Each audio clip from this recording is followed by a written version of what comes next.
The landslide swallowed the black SUV whole, drowning it in tons of mud and rock as rain hammered the mountain highway.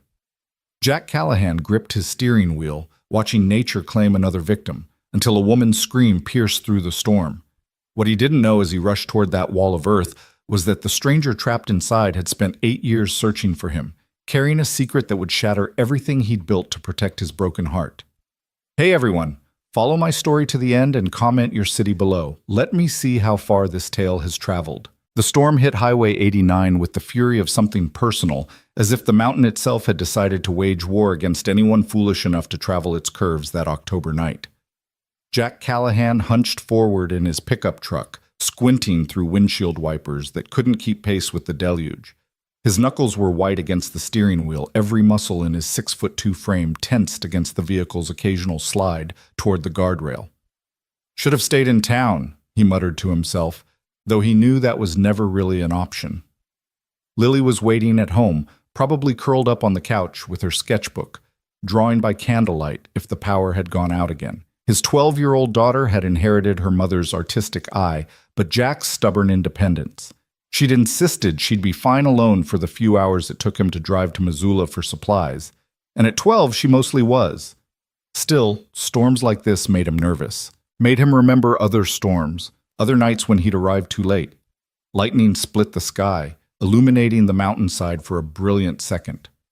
In that flash, Jack saw it. A wall of mud and rock sliding down the slope like a living thing, trees snapping like matchsticks in its path. His foot hit the brake instinctively, the truck fishtailing slightly on the wet asphalt. 50 yards ahead, a black SUV was trying to navigate around a fallen branch. "Move!" Jack heard himself say aloud, as if the driver could hear him. "Move! Move! Move!"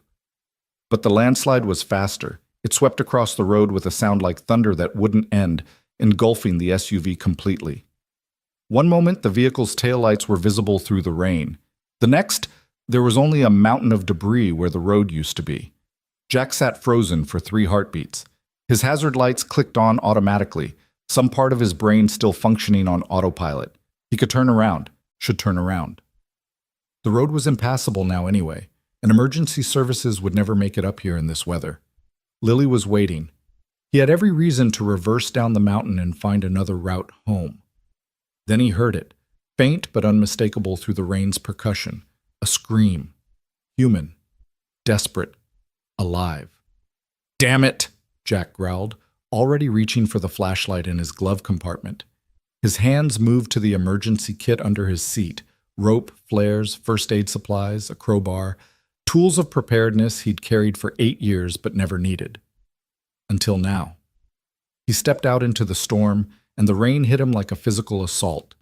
Within seconds, he was soaked through his flannel jacket, water streaming down his face, blurring his vision. The flashlight beam barely penetrated the darkness, catching only the silver lines of rain and the massive wall of mud ahead. "Hello!" he shouted, moving toward the landslide. "Can you hear me?" Another scream, muffled but definitely coming from somewhere within the debris. Jack's boots slipped on the wet rocks as he climbed onto the slide. The earth was still moving, still settling, smaller rocks tumbling down around him. Any emergency response training would tell him this was suicide. Never approach an active slide zone. But training and reality were different things, and someone was dying in there. His flashlight caught a glint of metal, part of the SUV's roof, crushed but partially visible through a gap in the debris. Jack dropped to his knees, began pulling rocks away with his bare hands. The latex gloves from his emergency kit tore within minutes, leaving his hands raw and bleeding, but he didn't stop. "I'm here," he called out. "I'm going to get you out." A woman's voice, weak but close. "Please, can't breathe." The crowbar became his lifeline, leveraging larger rocks away from what he could now see was the driver's side window, spiderwebbed but intact. Through it, he could make out a figure, a woman, probably mid-30s, blood running down the side of her face, her eyes wide with terror and pain. "The door's crushed," she gasped. "I can't—" "Save your air," Jack commanded, already swinging the crowbar at the window. It took 3 hits before the safety glass crumbled into 1,000 tiny pieces. He reached in, carefully brushing the glass aside, his hands finding her seatbelt. The mechanism was jammed. "Knife," he muttered, pulling his pocket knife out. "Don't move." She held impossibly still as he cut through the belt, even as more debris shifted above them. Jack could hear it, the ominous creaking of weight redistributing. They had maybe minutes before the whole thing came down. "What's your name?" he asked, trying to keep her calm as he worked to clear enough space to pull her through. "Claire," she whispered. "Claire Hartley." "Okay, Claire. I'm Jack. When I say 3, I need you to push with everything you've got while I pull. Can you do that?" She nodded, though he could see the pain flickering across her features. Something was wrong with her left arm. The angle wasn't right. Broken, probably. Maybe worse. 1. He gripped under her shoulders, trying to avoid the injured arm. 2. A rock the size of a basketball tumbled down, missing his head by inches. 3. She screamed as he pulled, the sound cutting through the storm like a blade. But she moved, inch by agonizing inch, through the window. Jack felt the moment her weight cleared the vehicle, and he hauled her backward just as another section of the slide collapsed, burying the SUV completely. They tumbled down the debris pile together, Jack trying to shield her body with his as they rolled.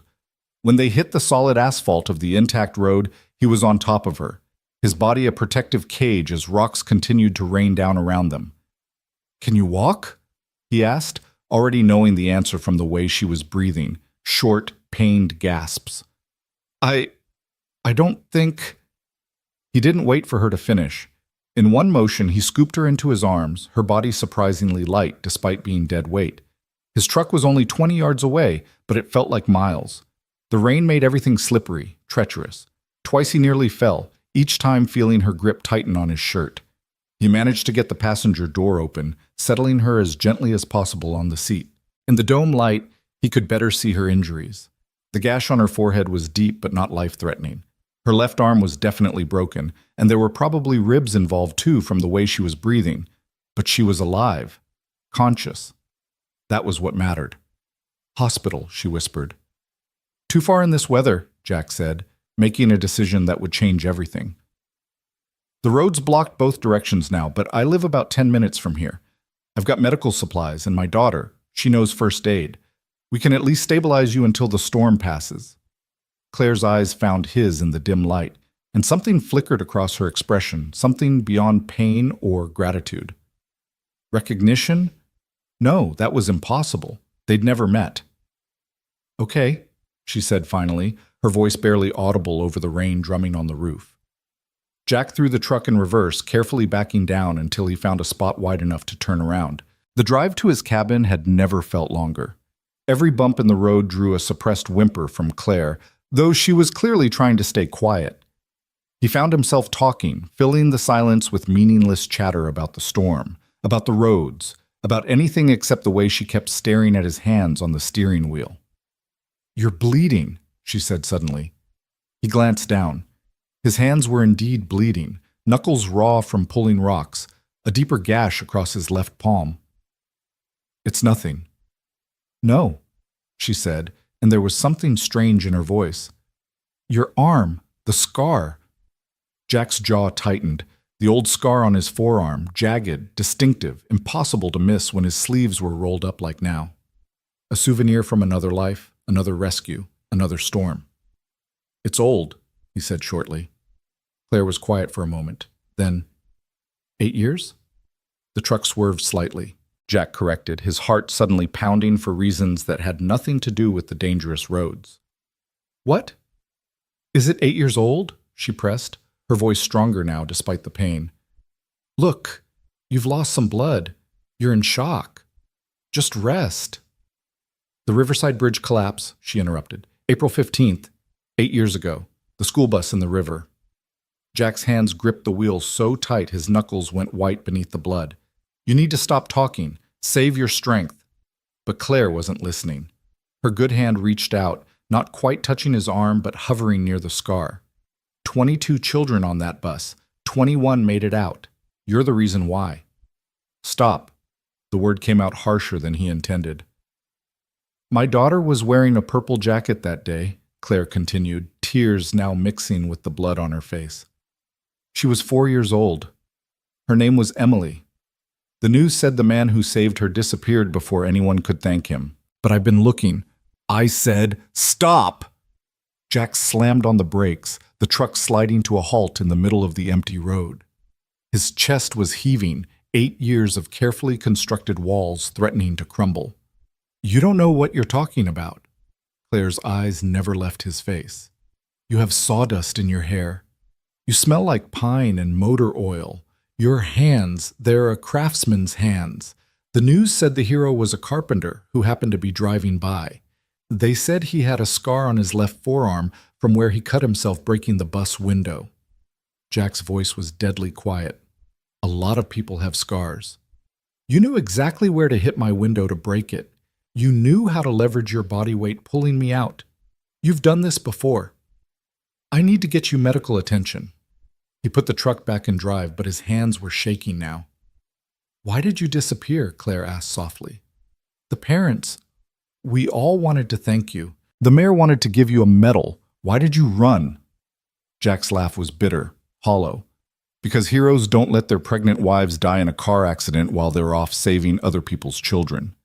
The words hung in the air between them like a physical presence. Jack immediately wished he could take them back, stuff them back down into the dark place where he'd kept them buried for 8 years. But they were out now, raw and bleeding like his hands. Claire was silent for a long moment. Then, very quietly, I'm sorry. Don't. Jack's voice was rough. Just don't. They drove the rest of the way in silence, the only sounds the rain and the windshield wipers, and Claire's labored breathing. When Jack's cabin finally came into view, a modest 2-story log structure nestled among the pines, he saw Lily's face appear in the window, backlit by candlelight. His daughter. His reason for everything. The one good thing that had come from the worst day of his life. That's your daughter? Claire asked. Yeah. She's about Emily's age. Jack didn't respond. He was already calculating what he would need. The first aid kit was comprehensive, but the broken arm would need a proper splint. They had enough supplies to last through the storm. Lily would help. She was good in a crisis, had inherited that from her mother too. As he carried Claire to the front door, Lily was already there, holding it open. No questions about why her father was carrying a bloody stranger, just immediate assessment and action. Kitchen table, Lily said, already clearing the surface. I'll get the medical kit and boil water. Power's been out for an hour, but the generator's running. Jack set Claire down as gently as possible on a kitchen chair. In the better light of the cabin, she looked worse, pale beneath the blood, shaking from shock and cold. But her eyes were still sharp, still studying him with an intensity that made him deeply uncomfortable. This is Lily, he said, because normal introduction seemed absurd but necessary. Lily, this is Claire. She was caught in a landslide on 89. Lily nodded, already returning with towels and the medical kit. The radio said the road's completely blocked. Emergency services can't get through until morning at least. We'll manage, Jack said, beginning to clean the wound on Claire's forehead. His hands were steady now, compartmentalizing like he'd learned to do. This needs stitches. I can do it, but it's going to hurt. I trust you, Claire said, and somehow those 3 words carried more weight than they should.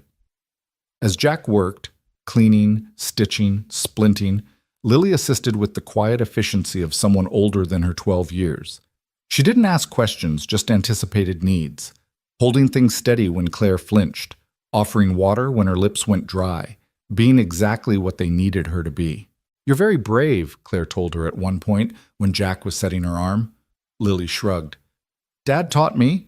He says being brave isn't about not being scared. It's about doing what needs to be done anyway.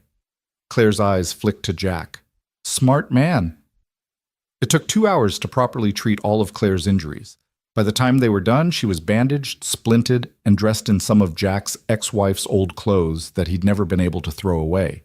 Lily had made soup, nothing fancy, just chicken noodle from a can, but warm and necessary. They ate in relative quiet, the storm still raging outside. Claire kept starting to say something, then stopping. Jack pretended not to notice. Lily sketched in her notebook, occasionally glancing up at their guest with the artist's habit of memorizing interesting faces. You can have the guest room, Jack finally said. It's upstairs, but I can manage stairs. Claire said. Thank you. For everything. I know you didn't have to. Hey, anyone would have done the same. No. Her voice was firm. They wouldn't have. Most people would have waited for help. Called 911. Stayed safe. She paused. But you're not most people, are you? You're the kind of person who jumps into rivers for strangers' children. Jack stood abruptly, his chair scraping against the floor. Lily will show you to your room. You need rest. He walked out before Claire could respond, stepping onto the covered porch despite the cold and rain.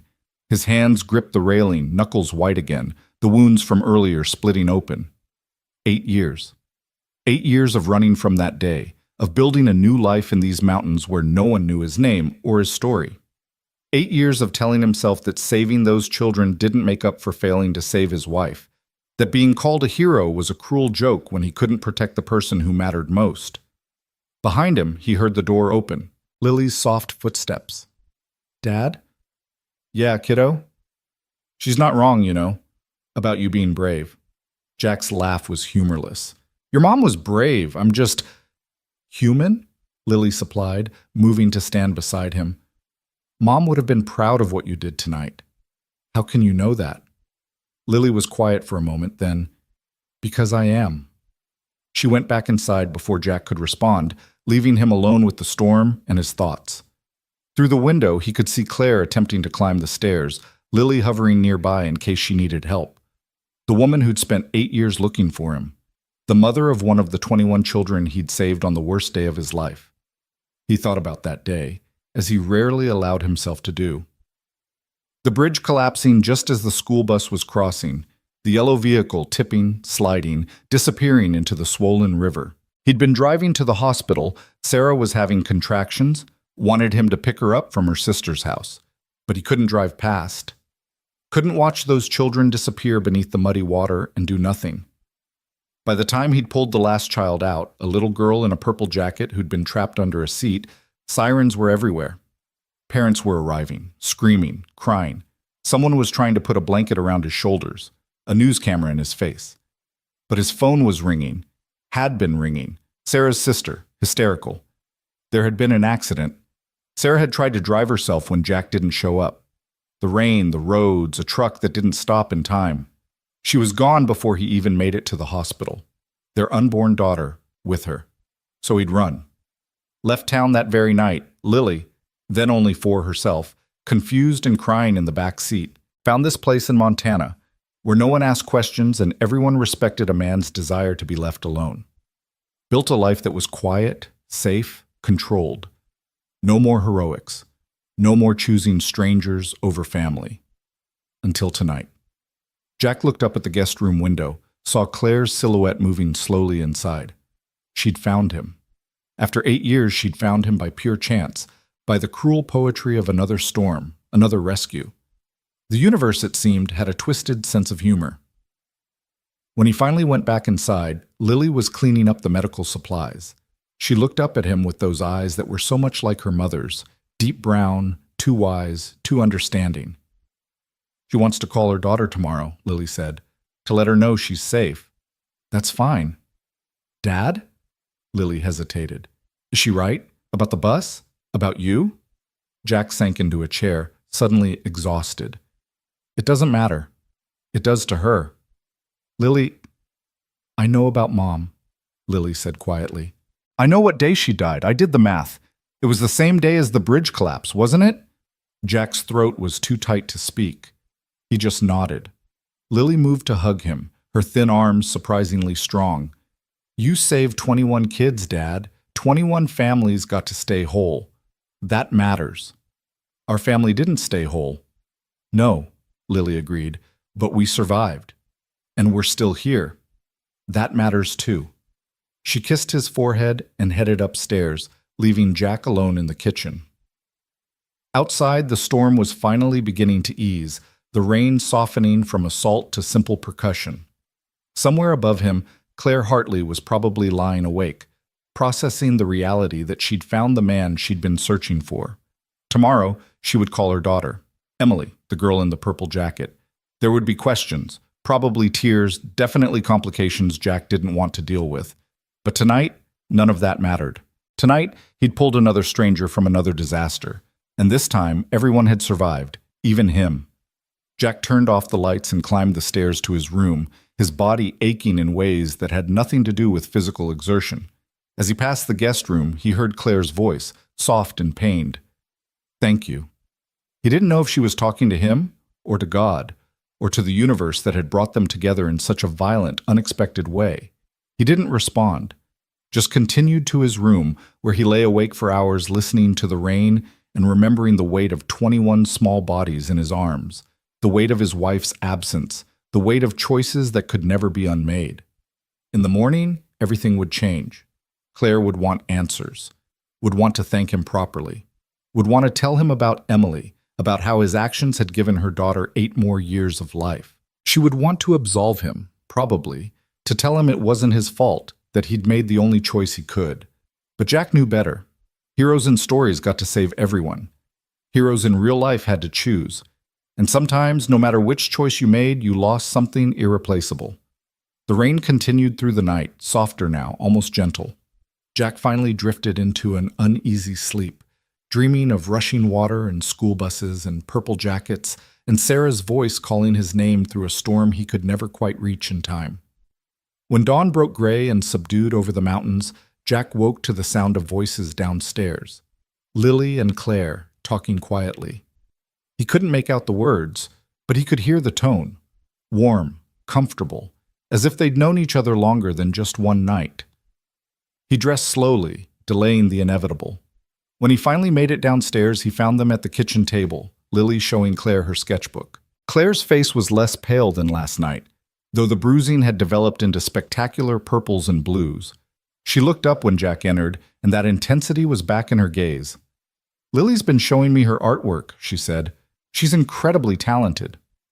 "Gets it from her mother," Jack said automatically, pouring himself coffee from the pot Lily had already made. "I was telling Claire about the art program in Missoula," Lily said.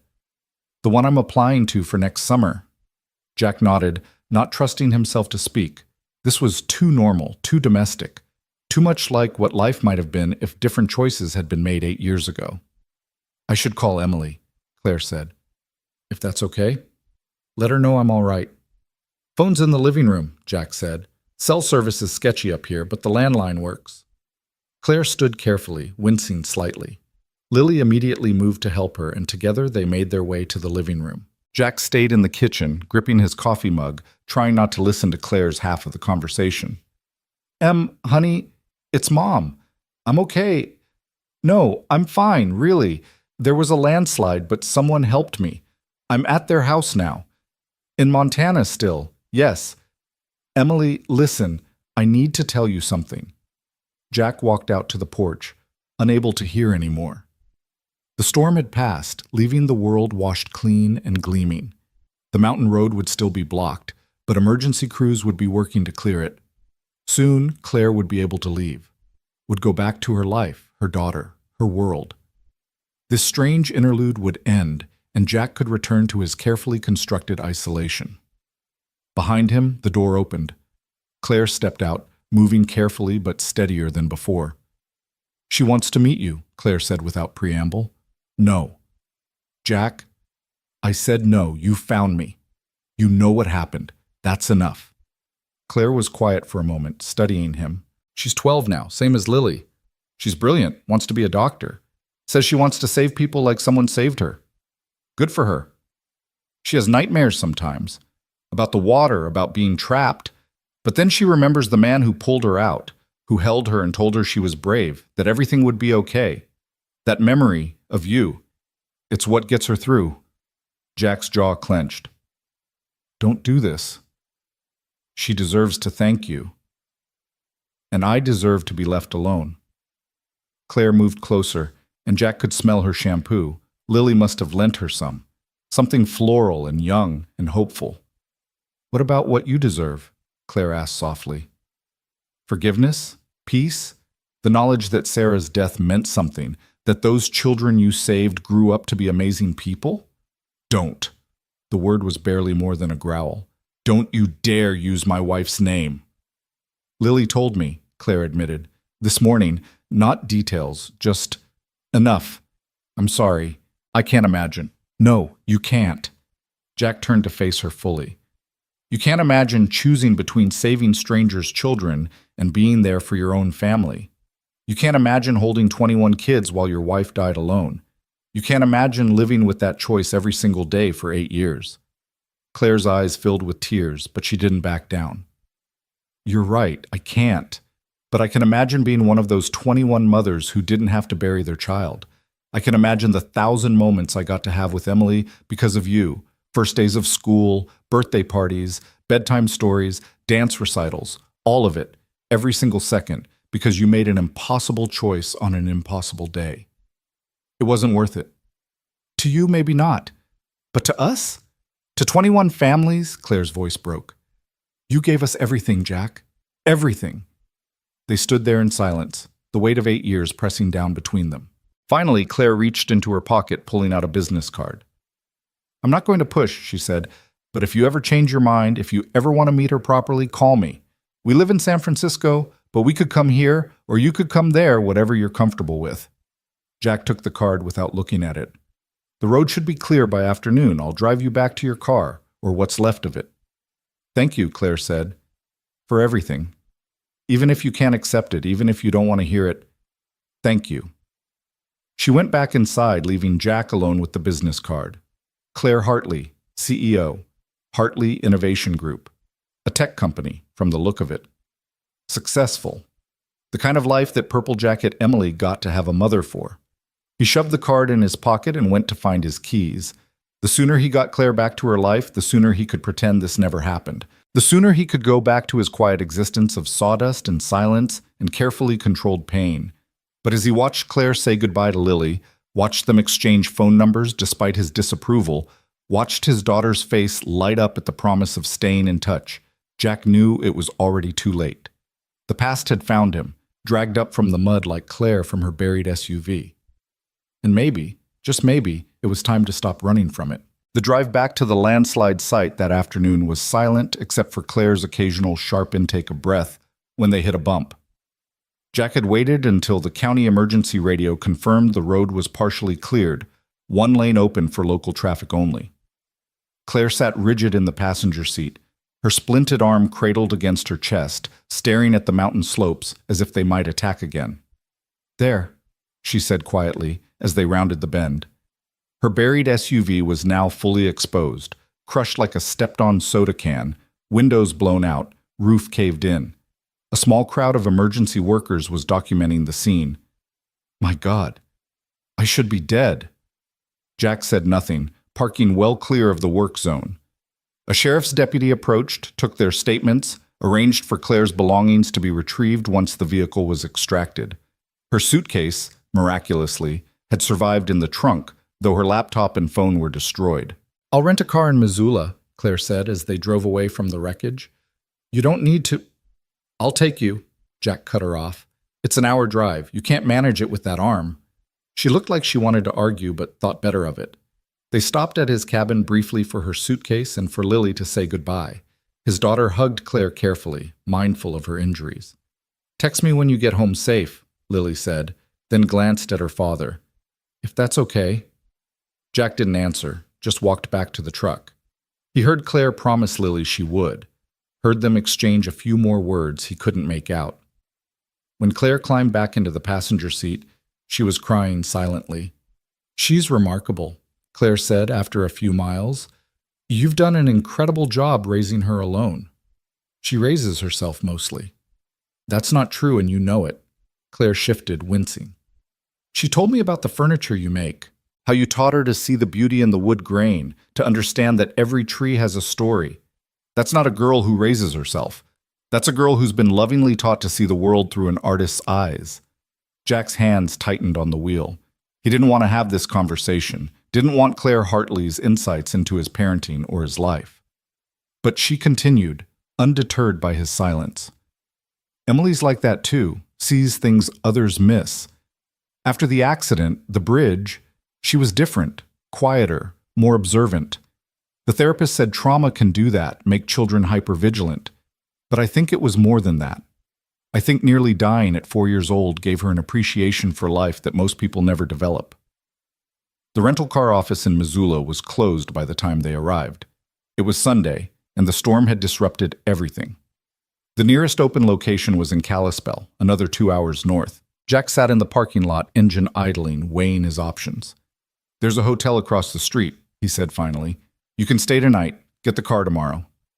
"I have a flight at 6 a.m. from Kalispell," Claire said. "Board meeting Tuesday. I can't miss." Of course she did. Of course the universe wouldn't make this easy. Wouldn't let him simply deposit her at a hotel and drive away. Jack put the truck in gear without a word, heading north toward Kalispell. Claire made a soft sound that might have been relief or resignation. They drove through the growing dusk, the mountains throwing long shadows across the highway. Claire dozed fitfully, pain medication making her drowsy. Jack found himself glancing at her more than he should, noting the way the setting sun caught the auburn highlights in her dark hair, the delicate curve of her jaw, the way her uninjured hand rested on her thigh with fingers that looked like they'd never done manual labor. She woke as they entered Kalispell, disoriented for a moment.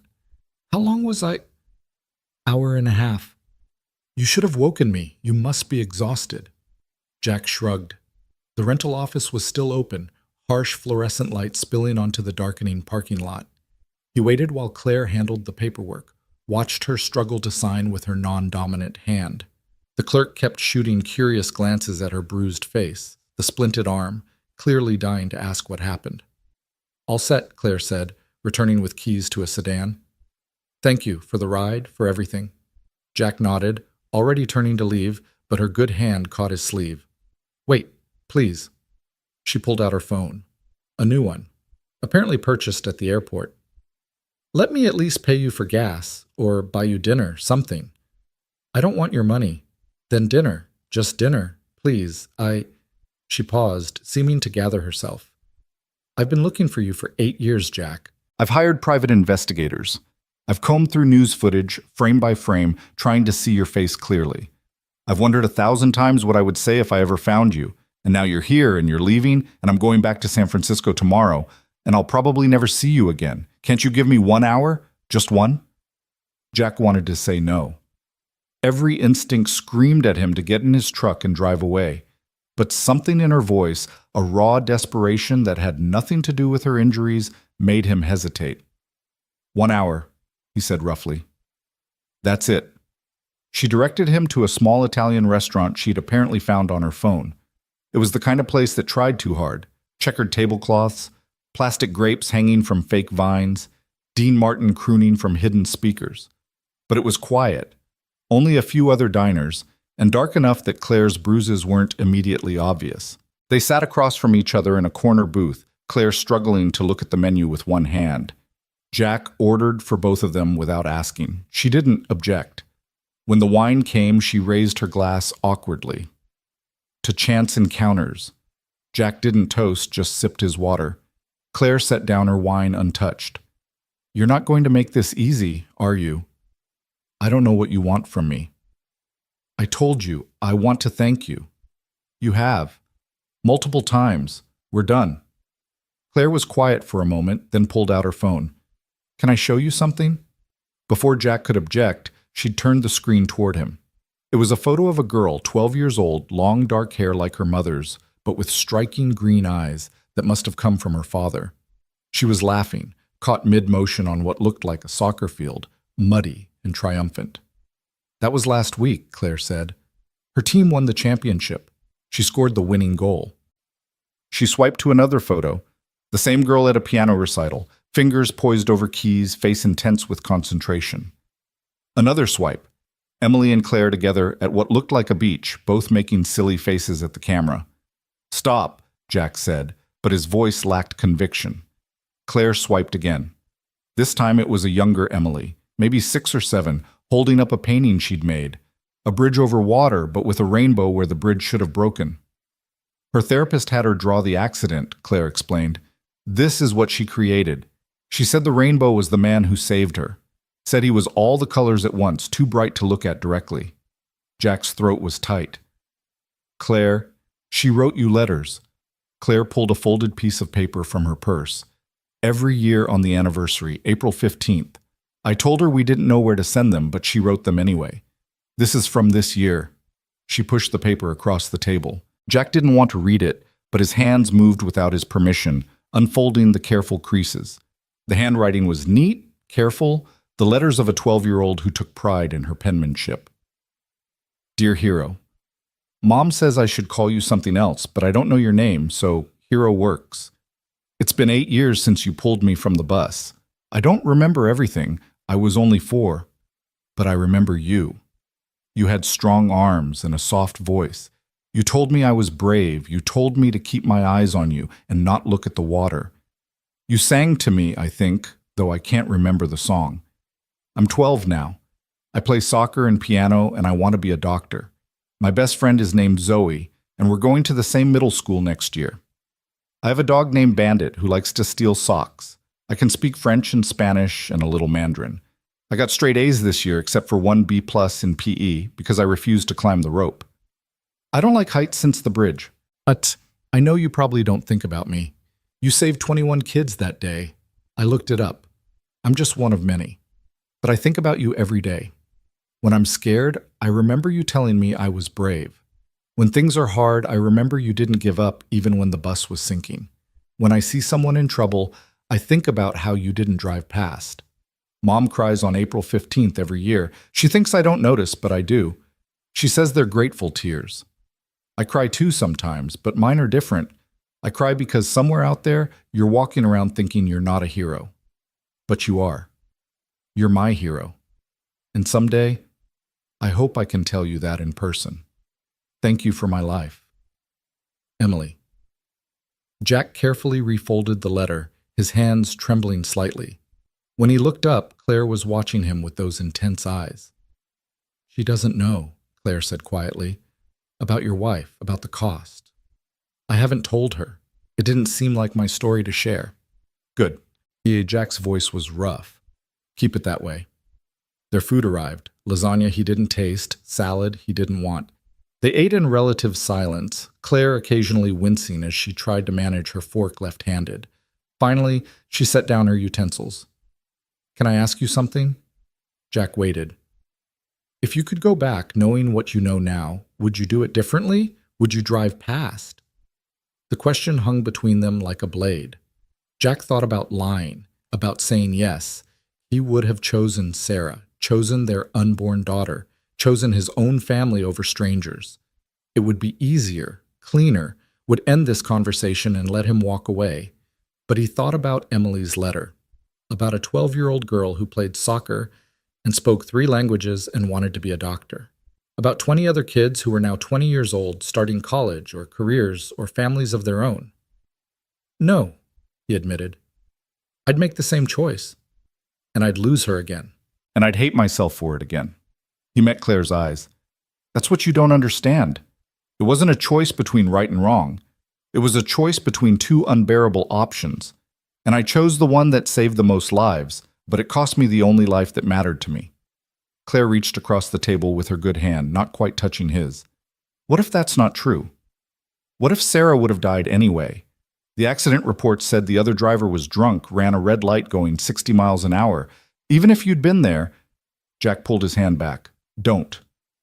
I've read every report, Jack, every witness statement. The impact was instantaneous, even if you'd been in the car. I said don't. He stood abruptly, throwing cash on the table. We're done here. Claire struggled to stand, grabbing her purse. Jack, wait. But he was already walking out, his long strides forcing her to nearly run to keep up despite her injuries. In the parking lot, she caught his arm. I'm sorry, I'm pushing too hard. God, Jack, you saved my daughter. You gave me 8 years of mornings and bedtime stories and birthday candles and first days of school. How do I just say thank you and walk away? How do I not try to give you something back? You can't give me anything back, Jack said flatly. Sarah is dead, our daughter is dead. Your gratitude doesn't change that.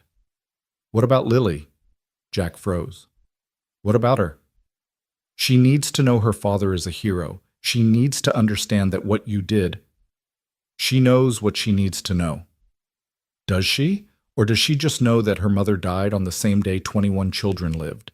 Does she know about the letters Emily writes? The other families who light candles for you every April 15th? The children who grew up to be teachers and engineers and nurses because you gave them the chance? Jack turned to face her fully, and Claire took an involuntary step back at the rage in his eyes. My daughter knows that I love her. She knows that I've been here every single day of her life, that I didn't run off to be some goddamn hero when she needed me. She knows that she's my priority, my only priority, and that I would let the whole world burn before I'd risk losing her too. That's what she knows. Claire's eyes filled with tears. But that's not who you are. You didn't let those children burn. You couldn't. And tonight, you couldn't let me die in that landslide, even though walking away would have been safer, easier. You're not someone who lets the world burn, Jack. You're someone who runs into the fire.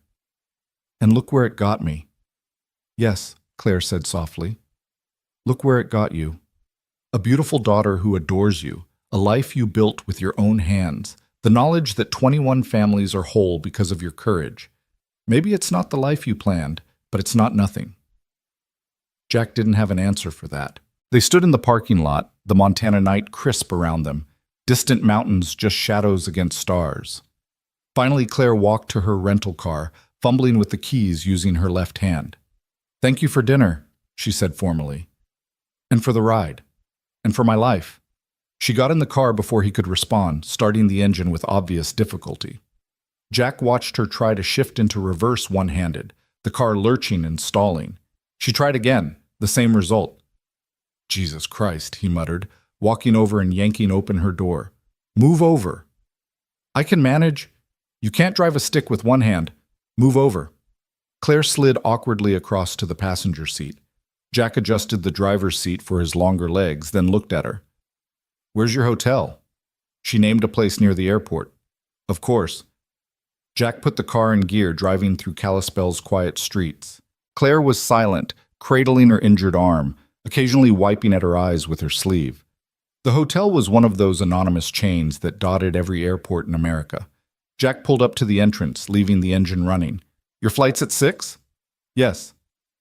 You'll need to leave here by 4:30, 4 to be safe. I know. They sat for a moment, engine idling, neither moving. Can I ask one more thing? Claire said finally. And then I promise I'll never bother you again. Jack waited. Will you at least think about it, meeting Emily properly? Not for me, not even for her really, but for you, to see that something good came from that terrible day? Goodbye, Claire. She looked at him for a long moment, then nodded. Goodbye, Jack. She got out of the car, struggling with her suitcase until a bellhop rushed to help. Jack waited until she was inside, then drove the rental car to the far end of the parking lot where his truck was parked. He'd followed her here, planning to leave the rental with the valet. But as he sat in his truck, keys in the ignition, he couldn't seem to make himself turn it on. Instead, he pulled out Emily's letter, reading it again in the dome light. Thank you for my life. 4 words that carried the weight of 8 years. His phone buzzed. A text from Lily. Did Miss Claire get to her hotel okay? Yes, he typed back. Are you okay, Dad? Jack stared at the screen for a long moment, then typed, On my way home. Drive safe. Love you. Love you too, kiddo. He put the phone away, but still didn't start the truck. Through the hotel's glass doors, he could see the lobby, bright and sterile. Somewhere in there, Claire was probably checking in, struggling with paperwork, maybe taking pain medication for her injuries. Tomorrow she'd fly back to San Francisco, back to her CEO life, and her daughter, who wrote letters to heroes. And he'd drive back to his cabin, back to his saws and sanders, and the careful life he'd built from the wreckage of April 15th. Jack sat in his truck until midnight, watching the hotel like he was standing guard, like he was making sure Claire was safe one last time. Finally, exhausted and cold, he started the engine and headed home. The 2-hour drive felt endless. His headlights cut through the darkness, illuminating the winding mountain road, but his mind was 8 years in the past. He could still feel the current pulling at him as he'd fought to reach the bus, could still hear the children screaming, could still see that little girl in the purple jacket trapped under the seat, water rising around her. He'd grabbed her just as the bus shifted, the whole vehicle groaning as it was pulled deeper. She'd wrapped her arms around his neck with surprising strength for a 4-year-old, buried her face in his shoulder. He'd kicked out through the shattered back window, lungs burning, black spots dancing in his vision. When they'd broken the surface, she was so still he'd thought he'd been too late. But then she'd coughed, vomited river water, and started crying, the most beautiful sound he'd ever heard. He'd held her on the riverbank while emergency responders dealt with the other children, held her until a woman, not Claire, must have been a relative, had pulled her away. That's when his phone had started ringing. Sarah's sister. The words that changed everything. Accident, hospital, hurry. But by then, the damage was done. By then, his choice had been made. Jack pulled into his driveway at 2 a.m. The cabin was dark except for the porch light Lily had left on. He sat in the truck for another moment looking at his home. It was a good life, the one he'd built here. Quiet, safe, controlled, lonely. The word came unbidden, unwelcome. He pushed it away, but it lingered like smoke. 8 years of pushing people away, of keeping everyone at arm's length except Lily.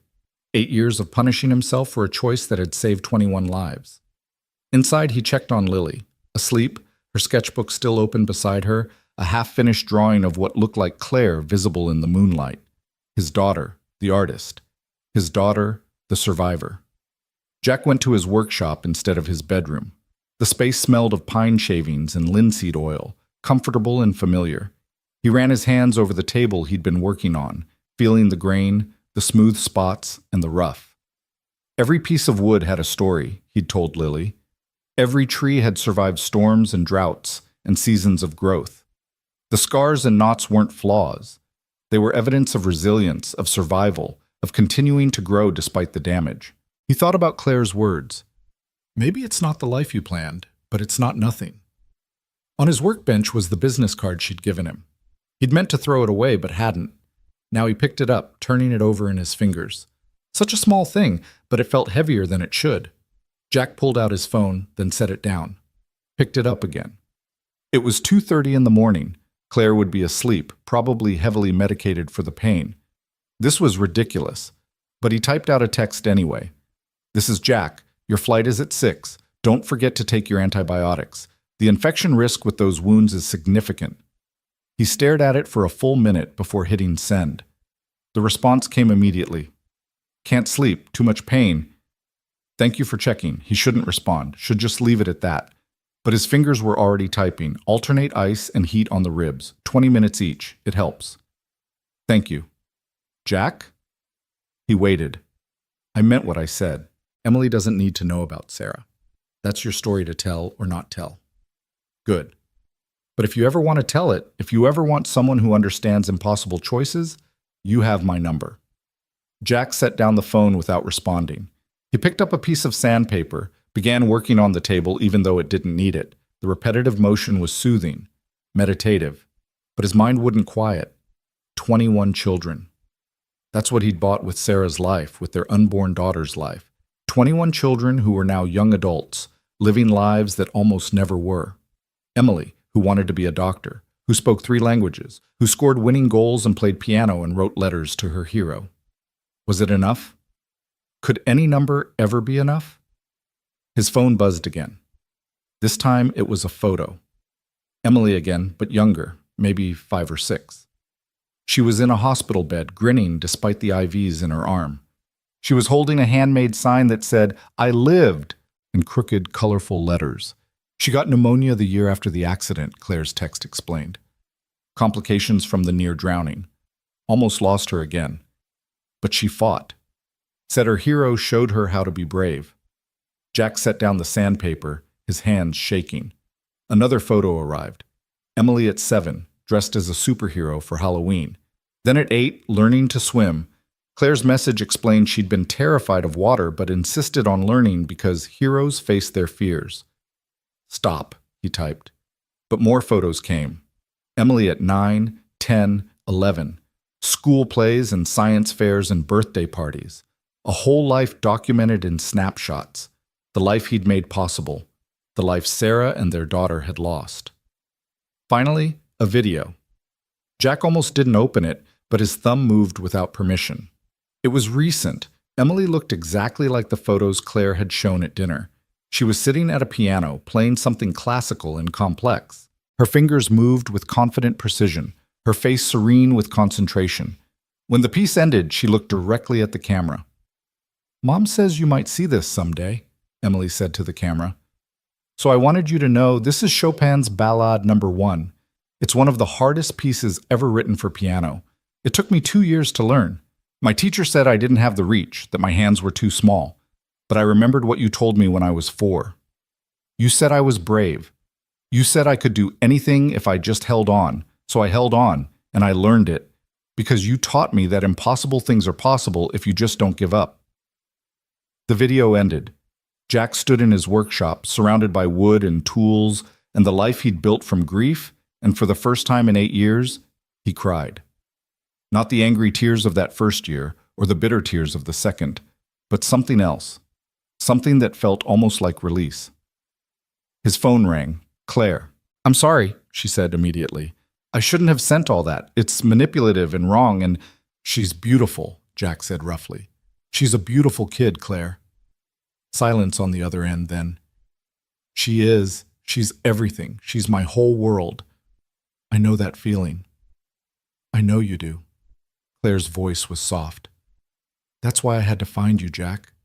Because you gave me my whole world. And I needed you to know that your sacrifice, God, I hate that word, but I don't know what else to call it, it mattered. It mattered so much." Jack sank onto his workshop stool. "I can't meet her. Not yet. Maybe not ever. I'm not ready for that. I understand. But—" he paused, hardly believing what he was about to say. "But maybe you could send updates sometimes. Photos. Let me know she's okay." Of course I will." They were quiet for a moment, connected by satellites and cell towers and the strange bond of a shared trauma. "I should let you sleep," Claire said finally. "Early flight. Take care of yourself. Follow up with an orthopedist when you get home. That arm needs proper casting." "I will, Jack. Thank you for answering, for listening, for crying for her. She deserves to be cried over by her hero." Jack didn't correct her use of the word hero this time. After Claire hung up, he sat in his workshop until dawn, watching the sun slowly illuminate the mountains through the window. When Lily came looking for him at 7, she found him asleep at his workbench, his phone still in his hand, Emily's letter spread out beside him like a map to a place he wasn't ready to visit but could no longer pretend didn't exist. Lily stood in the workshop doorway for a long moment, studying her father's sleeping form hunched over the workbench. The morning light caught the silver threading through his dark hair, the deep lines around his eyes that had appeared after her mother died. She'd never seen Emily's letter before, but she recognized the careful handwriting of someone her age, saw the way her father's hand still partially covered it, like he was protecting something precious. She moved quietly to his side, gently touching his shoulder. "Dad?" Jack startled awake, disoriented for a moment before his eyes focused on his daughter. He quickly folded Emily's letter, but not before Lily had read the last line. "Thank you for my life." "You okay?" Lily asked, though she could see he wasn't. His eyes were red-rimmed, puffy in a way she hadn't seen in years. "Yeah, kiddo, just couldn't sleep. Worked on the table instead." Lily ran her hand over the table's surface, which was now so smooth it felt like silk. "You sanded this for hours. It was already perfect yesterday." Jack stood, stretching muscles stiff from sleeping upright. "Nothing's ever perfect. There's always more work to do." "Is that what you tell yourself?" Lily asked quietly. "That you're not perfect, so there's always more work to do on yourself too." Sometimes Jack forgot how perceptive his daughter was, how she could see through his walls like they were made of glass. "Since when did you become a therapist?" "Since my dad started crying over letters from 12-year-old girls." She held up her hand before he could protest. "I'm not judging. I think it's good. I think it's about time." Jack wanted to argue, to maintain the fiction that everything was fine, that their life was complete as it was. But looking at his daughter's earnest face, he couldn't lie to her. "Claire's daughter wrote it," he admitted. "Emily, the girl from the bridge." Lily nodded like she'd already figured that out. "What did she say?" Jack handed her the letter, watching as she read it carefully. her expression shifting from curiosity to something deeper, more complex. "Oh, Dad," she whispered when she finished. "She calls you her hero." "I'm not—" "You are," Lily interrupted. "To her, to all of them. And pretending you're not doesn't change that." She carefully refolded the letter, handing it back to him. "Mom would want you to see that." "You don't know what your mom would want." "Yes, I do." Lily's voice was firm, older than her 12 years. "Because I know who she was. She was kind and generous, and she believed in helping people. She would hate that you've been punishing yourself for saving children. She would hate that you've been alone for 8 years because you think you don't deserve happiness." Jack sank back onto the stool. "Lily, I remember her, Dad. Not as much as I wish I did, but I remember. She used to sing while she painted. She made the best chocolate chip cookies, but always burned the first batch. She cried at commercials with puppies. And she loved you more than anything in the world except me." Lily moved closer, taking her father's rough hands in her smaller ones. "She would want you to forgive yourself." "I can't." "Can't? Or won't?" Before Jack could answer, his phone buzzed with a text. It was from Claire. "Boarding now? Thank you for everything." Then a moment later, "Emily wants me to tell you she's swimming in a meet next weekend. Backstroke. She wanted you to know she's not afraid of the water anymore." Jack stared at the message, his throat tight. Lily read it over his shoulder. "You should go," she said simply. "What?" "To the swim meet. You should go watch her." "Lily, No, that's not happening." "Why not?" "Because it's complicated, because it would confuse things, because you're scared," Lily finished. "It's okay to be scared, Dad. Remember what you taught me? Being brave isn't about not being scared. It's about doing what needs to be done anyway," Jack finished, the words sounding hollow when applied to himself. They were interrupted by a knock at the door. Strange, they rarely had visitors, especially this early. Jack went to answer it, Lily trailing behind. It was Tom Morrison from down the road, his face grim. "Jack, sorry to bother you, but there's been an accident. The Hendricks kid, Bobby, fell off his bike on the trail. Hit his head pretty bad. His parents are in Billings for the day, and the ambulance is 40 minutes out. I know you have medical training from before. Could you—" Jack was already moving, grabbing his emergency kit from the hall closet. "Where?" "Quarter-mile up the Bear Creek Trail." "Lily, stay here." "I'm coming," she said, already pulling on her jacket. "You might need help." There was no time to argue. They jogged behind Tom through the forest, Jack's kit bouncing against his hip. He could hear voices ahead, see a small crowd gathered around something on the ground. Bobby Hendricks was 11, one of Lily's friends from the homeschool co-op. He was unconscious, blood pooling beneath his head, his bike twisted beside him. The other kids stood in a terrified circle, some crying. Jack dropped to his knees beside the boy, his hands automatically checking for pulse, breathing, pupil response. The head wound was bad, but not as bad as it looked. Head wounds always bled dramatically. But the unconsciousness was concerning, and the way his left arm was bent suggested a serious break. "Everyone step back," Jack commanded, his voice carrying an authority he hadn't used in 8 years. "Lily, get me the neck brace from the kit. Tom, call the ambulance again, tell them potential head trauma and broken humerus. Everyone else, I need you to go wait by the road to flag down the ambulance when it arrives." People moved, responding to the confidence in his voice. Jack worked with practiced efficiency, stabilizing Bobby's neck, controlling the bleeding, splinting the arm. Lily assisted without being asked, anticipating what he needed like she'd done this before. Which, Jack realized with a start, she had, just 2 nights ago with Claire. Bobby came to as Jack was checking his pupils again, confused and crying for his mom. "Hey, buddy," Jack said gently. "You're okay. You had a fall, but you're going to be fine. What's your favorite superhero?" Spider-Man?" Bobby stammered. "Well, Spider-Man falls all the time, right?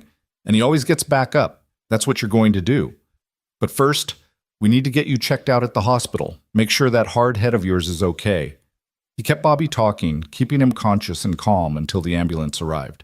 The paramedics took over smoothly. One of them, a young woman named Sandra, nodding appreciatively at Jack's field treatment.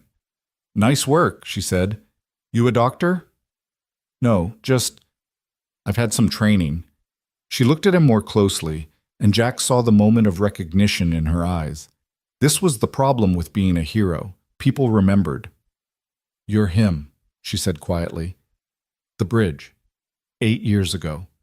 My cousin was on that bus." Jack turned away, but Sandra caught his arm. "She's a nurse now, because of you. Said if someone could save her life, she wanted to learn to save others." Before Jack could respond, the ambulance was leaving, Bobby safely loaded inside. The crowd dispersed slowly, everyone patting Jack on the back, thanking him. He endured it stiffly, uncomfortable with the gratitude. Walking home with Lily, she was uncharacteristically quiet. Finally, as their cabin came into view, she spoke. "You can't help it, can you? Saving people. It was just basic first aid." "No, it wasn't. It was you being who you are, who you've always been, who you were before Mom died, and who you still are, even though you've tried to hide it." Jack didn't answer. Inside the cabin, he washed Bobby's blood off his hands, watching the pink water swirl down the drain.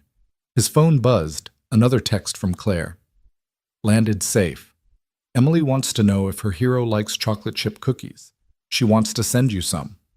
Before he could overthink it, Jack typed back, "Tell her yes.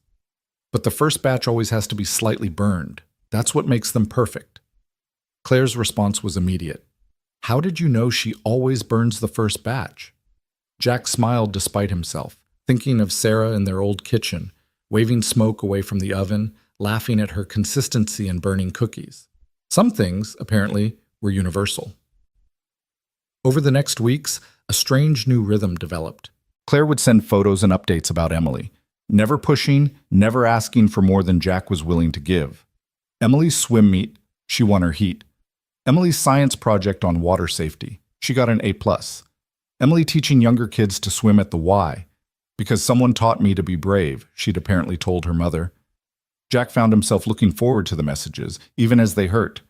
He started responding more, offering advice when Claire mentioned Emily was struggling with geometry, suggesting books when she expressed interest in woodworking. Lily watched this unfold with satisfaction, occasionally adding her own input.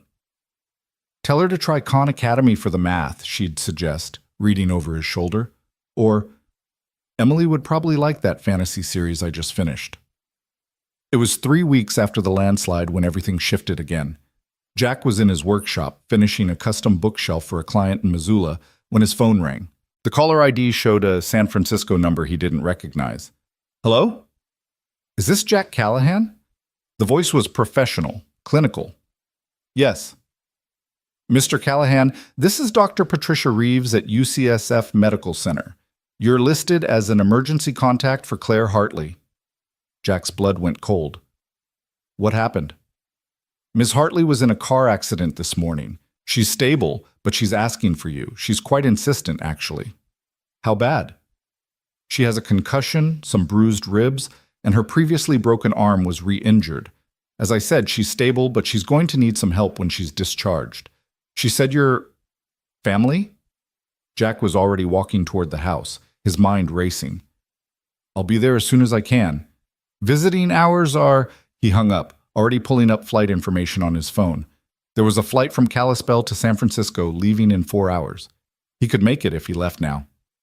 "Lily!" he called, entering the house. She appeared from her room, took one look at his face, and said, "What's wrong?" "Claire's been in an accident. She's okay, but—" He paused, realizing what he was about to do. "I need to go to San Francisco." Lily nodded like she'd been expecting this. "I'll pack your bag. You call Mrs. Morrison, see if I can stay with them." Lily. "Dad, go. She needs you. Emily needs you." "This doesn't mean—" "I know what it doesn't mean," Lily said, already pulling his overnight bag from the closet. "It means you're helping someone who helped us. That's all." But they both knew it was more than that. The flight felt endless. Jack stared out the window at the clouds below, thinking about Claire in a hospital bed, thinking about Emily dealing with another trauma, thinking about how life seemed to be a series of circles, patterns, repeating until you learned whatever lesson you were supposed to learn. He took a taxi directly from SFO to the hospital, a massive complex that felt like a city unto itself. At the information desk, he said he was there to see Claire Hartley, and the volunteer directed him to the third floor. She was awake when he entered the room, her head bandaged, her left arm in a new cast. Her face lit up when she saw him, then immediately crumpled. "You came," she whispered. "You listed me as an emergency contact?" "I didn't know who else. Emily's with my neighbor, but she's scared, and I can't drive, and the doctors say I can't be alone for at least 48 hours because of the concussion, and—" "Claire," Jack moved to the chair beside her bed. "It's okay. I'm here." She started crying then, deep sobs that clearly hurt her bruised ribs. Jack didn't think, just took her good hand in his, letting her grip it like an anchor. "The other driver ran a red light," she gasped between sobs. "Just like with your Sarah. And all I could think was that Emily was going to lose me the way you lost your wife. And I couldn't. But you didn't," Jack said firmly. "You're here. You're okay. Emily still has her mom." Claire's grip tightened. "I'm so scared, Jack. I'm trying to be strong for her, but I'm terrified. What if next time—" "There doesn't have to be a next time." "You can't know that. You couldn't know it was Sarah." "No," Jack agreed quietly. "I couldn't. But she lived every day she had fully. She painted and burned cookies and loved completely. That's all any of us can do." Claire looked at him through tear-swollen eyes. "Is that what you've been doing? Living fully?" Jack was quiet for a moment, then, "No, I've been surviving. There's a difference." "What changed your mind? About coming here?" "You needed help," Jack said simply. "And despite my best efforts to convince myself otherwise, I'm still someone who helps when needed." A knock at the door interrupted them. A nurse entered, but behind her was a young girl with Claire's dark hair and those striking green eyes from the photos. Emily. In person, she was smaller than Jack had expected, more fragile-looking, but her eyes were sharp, assessing, older than her 12 years. "Mom?" Emily rushed to the bed, then stopped short when she saw Jack. Her eyes widened, taking in his face, his build, then dropping to his hands still holding her mother's. Her gaze fixed on the scar on his forearm, and Jack saw the exact moment she understood. "It's you," she breathed. Jack gently released Claire's hand and stood. "You must be Emily. But Emily had already crossed the space between them, throwing her arms around his waist in a fierce hug that knocked the breath out of him. He stood frozen, arms at his sides, completely unprepared for the reality of this child, this life he'd saved, pressed against him. "Emily," Claire said softly. "Let him breathe, sweetheart." But Emily held on tighter. "You're real," she said into his shirt. "You're actually real." Jack's arms moved without his permission, carefully encircling the girl. She was so small, so alive, heart beating rapidly against him like a bird's. He thought about the last time he'd held her, unconscious, soaking wet, weighing nothing in his arms as he'd carried her to safety.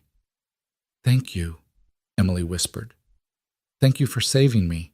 Thank you for saving my mom. Thank you for being real." Jack's throat was too tight to speak. Over Emily's head, he met Claire's eyes. She was crying again, but smiling too, watching her daughter embrace her hero. When Emily finally pulled back, she immediately started talking, words tumbling over each other in a rush. "Mom said you live in Montana, and you have a daughter my age named Lily, and you make furniture, and you know how to fix broken arms, and you pulled Mom out of a landslide just like you pulled me out of the river, and—" "Emily," Claire said gently, "breathe." Emily took a dramatic breath, then continued. "Can I ask you something?" Jack nodded, retaking his seat. "When you saved me, were you scared?" "Terrified," Jack admitted. "But you did it anyway. Sometimes being scared doesn't matter. Sometimes you just have to act." Emily nodded solemnly, then pulled something from her backpack. It was a wooden box, handmade, with a brass latch. "I made this in shop class. Well, Mr. Peterson helped a lot, but I did most of it. It's for you." Jack took the box, running his fingers over it. The craftsmanship was amateur but earnest, the corners not quite square, the finish uneven in places. It was perfect. Inside was a stack of papers, the letters she'd written him over the years, tied with a purple ribbon, the same purple as the jacket she'd been wearing that day. "I know Mom probably told you about these," Emily said, suddenly shy, "but I wanted you to have them, all of them, so you know that every year, every single year, I remembered you." Jack held the box carefully, like it might shatter. "Thank you, Emily. This is beautiful." "I'm not very good at woodworking yet," Emily said, "but Mom said you could teach me if you wanted, if we came to visit sometime." Jack looked at Claire, who shrugged carefully. "I might have mentioned that possibility. Very hypothetically." "We could bring cookies," Emily added. "I make really good chocolate chip cookies. Except the first batch. I always burn the first batch. Mom says it's genetic." Jack found himself laughing, actually laughing, for the first time in longer than he could remember. Must be a universal law. Emily beamed at him, and in her smile Jack saw echoes of every future she might have: doctor, artist, mother, whatever she chose to become. All of it possible because 8 years ago he hadn't driven past. "I need to make some calls," Jack said, standing. "Figure out a place to stay. Arrange—" "You'll stay with us," Claire said firmly. "We have a guest room and I'm going to need help for a few days.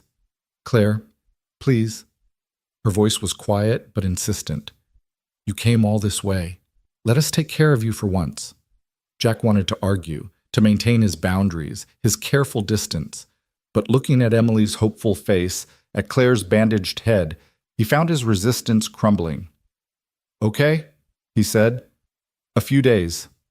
Emily actually squealed, hugging him again before he could prepare himself. This time, he hugged her back immediately, naturally, like his arms remembered how to hold a child who wasn't his own. The doctor discharged Claire that afternoon with strict instructions about concussion care. Jack drove them home in Claire's car, Emily chattering nonstop from the back seat about school, her friends, her swim team, barely pausing for breath. "Does she always talk this much?" Jack asked Claire quietly. "Only when she's happy," Claire replied, "or nervous. Right now, I think she's both." Their house was in a nice neighborhood in Marine, the kind of place with tree-lined streets and kids riding bikes on the sidewalks. It was warm and lived in, art on every wall, books stacked on every surface. Emily immediately gave him a tour, narrating everything like a museum guide. "This is where Mom works when she works from home, which is a lot lately. This is where I practice piano. This is the kitchen where I burn cookies. This is the living room where we watch movies every Friday. Oh, can we watch a movie tonight? Jack can pick." "Emily, slow down," Claire said from the couch, where Jack had insisted she rest. Jack might be tired from traveling. But Jack wasn't tired. He was overwhelmed, yes. Completely out of his element, certainly. But something about Emily's enthusiasm, her pure joy at his presence, was infectious. "A movie sounds good," he heard himself say. They ordered pizza, Emily's choice, and watched something animated about dragons that Emily quoted along with. She sat between Jack and Claire on the couch, occasionally glancing at Jack like she was making sure he was still there. Halfway through the movie, she fell asleep, her head dropping onto Jack's shoulder. He froze, afraid to move, afraid to disturb her. "She feels safe," Claire said softly. "She doesn't usually fall asleep around strangers." "I'm not a stranger to her. She's been writing to me for 8 years. "No," Claire agreed. "You're not a stranger. You're her hero." "I'm just a man who happened to be driving by at the right time." Claire shifted carefully to look at him. "Do you really believe that? That it was just coincidence? That there wasn't some reason you were there that day?" "If there was a reason, then there was also a reason Sarah died. I can't accept that." "What if the reason wasn't about Sarah dying? What if it was about 21 children living? What if Sarah's death was the tragedy, but your being there was the miracle?" Jack didn't answer. On his shoulder, Emily shifted, mumbling something in her sleep. Without thinking, he adjusted his position to make her more comfortable, his hand coming to rest protectively on her head. "You're good at this," Claire observed, "taking care of people." "I had a lot of practice with Lily when she was younger." "It's more than that. It's who you are. You can't help but protect, to save, to care, even when you're trying not to." They finished the movie in silence. When it ended, Jack carefully lifted Emily, carrying her to her room. It was covered in posters of swimmers and scientists, a periodic table on one wall, swim medals hanging from a corkboard. On her nightstand was a framed photo, a newspaper clipping from 8 years ago showing the rescue scene at the bridge. The hero's face wasn't visible, but his distinctive scar was. Jack tucked her in, and Emily stirred, eyes fluttering open. "You're still here," she said sleepily. "Yeah, kid, I'm still here." "Good." She closed her eyes again. "Don't leave without saying goodbye, okay? Promise?" "I promise." Back in the living room, Claire had made tea, moving carefully with her injuries. They sat in comfortable silence for a while, the kind that didn't need filling. "Thank you," Claire finally said, "for coming, for being here, for letting her see that you're real. She's a great kid." "She is. And a lot of that is because of what you gave her. Not just life, but the story of being saved. It shaped who she became. Every time something was hard, she'd say, 'If I survived a bridge collapse, I can survive this.'" Jack thought about Lily, how she'd taken strength from her mother's memory, from the story of their family's survival. Maybe that's what stories were for, not just to explain the past, but to give us courage for the future. His phone buzzed, a text from Lily. "How is she?" "They're both okay," he replied. "I'll be here a few days." "Good. Mrs. Morrison is teaching me to knit. It's actually fun. Tell Emily I said hi." "I will." "Love you, kiddo. Love you too, Dad. I'm proud of you." Jack stared at the message for a long moment. Proud of him. For what? For finally facing the past? For allowing himself to be needed again? "Everything okay?" Claire asked. "Yeah, just Lily checking in." "You should bring her next time. Emily would love to meet her." "Next time?" Claire met his eyes steadily. "I'm an optimist." The guest room in Claire's house had a window that faced east, and Jack woke to unfamiliar sunlight streaming through unfamiliar curtains. For a moment, he couldn't place where he was. The bed too soft, the sounds wrong, no mountain wind or creaking pine. Then he heard Emily's voice from downstairs, animated and bright, and reality settled back around him. He'd been here 3 days now. 3 days of helping Claire manage her concussion symptoms, of making sure she took her medication on schedule, of cooking meals because she got dizzy when she stood too long. 3 days of Emily showing him every school project she'd ever done, every swim trophy she'd earned, every piece of art she'd created. 3 days of pretending this was normal, that he belonged in this warm house with these people whose lives he'd accidentally saved. His phone showed 2 missed calls from Lily and a text. "Mrs. Morrison says you can stay as long as you need. I'm fine. Stop worrying."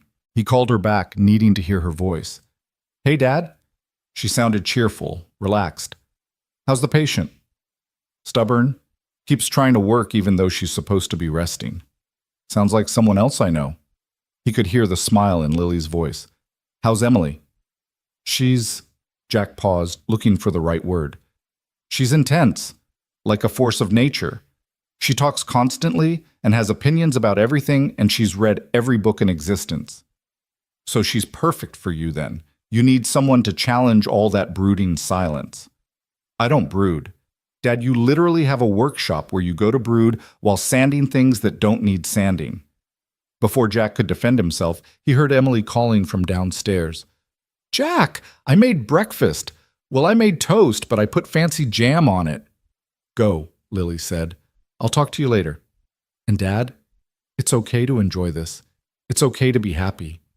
Jack wanted to tell her it wasn't that simple, that happiness felt like a betrayal of grief he'd carried for so long. But Emily was calling again, and Claire was probably trying to get up despite doctor's orders, and somehow he'd become responsible for these people he barely knew. Downstairs, he found Claire sitting at the kitchen table, laptop open despite his explicit instructions to avoid screens. Emily was indeed proudly presenting toast with what appeared to be 3 different types of jam. "You're supposed to be resting," Jack told Claire, closing the laptop. "I have a company to run." "You have a concussion, a mild concussion. There's no such thing as a mild brain injury." They'd had this argument every morning. Claire would try to work, Jack would stop her, Emily would take his side, and somehow they'd developed a rhythm to it, almost like a dance. "Mom's terrible at resting," Emily informed him, sliding a plate of toast his way. "Even worse than you." "I rest," Jack protested. Lily says you haven't taken a vacation in 8 years. Jack looked at her sharply. When did you talk to Lily? We text, Emily said casually, as if this wasn't news. She's really cool. She's teaching me about wood grain patterns, and I'm teaching her about molecular biology. You're teaching her molecular biology? Well, the basics. Did you know that DNA repair mechanisms are similar to how wood fibers heal after damage? It's all about structural integrity. Claire laughed, then winced, hand going to her head. She does this, finds connections between everything. Last week she explained how swimming technique relates to airplane design. It's all fluid dynamics, Emily said seriously. Jack found himself smiling despite his attempt to maintain some distance. These morning conversations had become dangerously comfortable, dangerously close to feeling like family. His phone rang, an unknown Montana number. Expecting a client, he answered, Mr. Callahan? This is Principal Davies from Mountain View Middle School. I'm calling about Lily. Jack's blood went cold. Is she okay? She's fine, but there's been an incident. She got into an altercation with another student. We need you to come in. An altercation? Lily doesn't fight. I'm afraid she did today. Rather effectively, actually. We need to discuss consequences. Jack ran a hand through his hair. I'm in California. Family emergency. Can this wait until the other students' parents are demanding immediate action? If you can't be here, we'll need to proceed with suspension. I'll figure something out. Don't do anything until you hear from me. He hung up to find Claire and Emily watching him with concern. Lily's in trouble at school. Fighting, apparently. I need to get back. I'll book you a flight, Claire said, reaching for her laptop. You're concussed. You're not looking at screens. Then I'll do it, Emily said, already pulling out her phone. What airport? But Claire was shaking her head. We're all going. What? No, Claire, you can't fly with a concussion. Then we'll drive. Drive? To Montana? That's over 1,000 miles. 15 hours according to Google, Emily said, still on her phone. We could do it in 2 days, stop overnight somewhere. This is insane, Jack said. You're injured. You need rest. What I need, Claire said firmly, is to help the person who's been taking care of us for 3 days. And Emily's on spring break anyway. Mom's right, Emily said. Plus, I want to meet Lily in person and see Montana and your workshop. And this isn't a vacation, Jack said, but he could already feel his resistance crumbling. No, Claire agreed. It's friends helping friends. Unless you're going to tell me we're not friends after you've been sleeping in my house and making me take my medication and watching Disney movies with my daughter? Jack looked between them. Claire determined despite her injuries, Emily practically vibrating with excitement. These people who'd somehow become important to him in the span of days. Fine, he said, but I'm driving, and we're stopping every 2 hours so you can rest. And if you start feeling worse, Emily squealed, hugging him before running upstairs to pack. Claire smiled, that soft smile that made something in Jack's chest tighten. Thank you, she said, for letting us do this. You're the one doing me a favor. No, Jack, you've been taking care of people your whole life. Maybe it's time to let someone take care of you too. They left within 2 hours, Claire's SUV loaded with probably too much luggage for a simple trip. Emily had packed as if they were moving permanently, including her laptop, 3 textbooks, and inexplicably, a microscope. It's portable, she explained when Jack raised an eyebrow. And Lily might want to see cell structures. The drive started easily enough. Emily kept up a running commentary on everything they passed. Claire dozed in the passenger seat as her medication kicked in, and Jack found himself relaxing into the rhythm of the road. It had been years since he'd taken a trip like this, since he'd been anywhere with people who weren't Lily. They stopped in Sacramento for lunch, Emily insisting on In-N-Out Burger because she'd read about it but never been. Watching her methodically analyze her burger like it was a science experiment made Jack laugh. The sauce has relish, she announced, and mayonnaise, but there's something else. Thousand Island dressing, Jack said. Basically. But why is it good? Individually, these ingredients shouldn't create synergy. Claire caught his eye, smiling at her daughter's intensity. Everything's a puzzle to solve, she said softly. Nothing wrong with that, Jack replied, thinking of Lily at the same age. taking apart every device in their house to understand how it worked. They drove through the afternoon, crossing into Nevada as the sun began to set. Emily had moved to the back seat, reading what appeared to be a college-level chemistry textbook while occasionally announcing interesting facts. "Did you know that trauma can actually change your DNA expression?" she said suddenly. "Like, the same genes you've always had start working differently after something really bad happens." Jack's hands tightened on the wheel. In the passenger seat, Claire shifted. "That's interesting, honey," Claire said carefully. "I've been reading about it because of, the bridge. I wanted to understand why I remember some things so clearly and other things not at all, and why I got so good at noticing everything after. Turns out, trauma can enhance certain cognitive functions as a survival mechanism." "Emily," Claire said gently, "maybe this isn't the time." "It's okay," Jack said, surprising himself. "What else did you learn?" Emily leaned forward between the seats. That kids who survive near-death experiences often develop what they call post-traumatic growth. Like, they don't just go back to normal. They become better at empathy, more appreciative of life, more resilient. The brain rewires itself.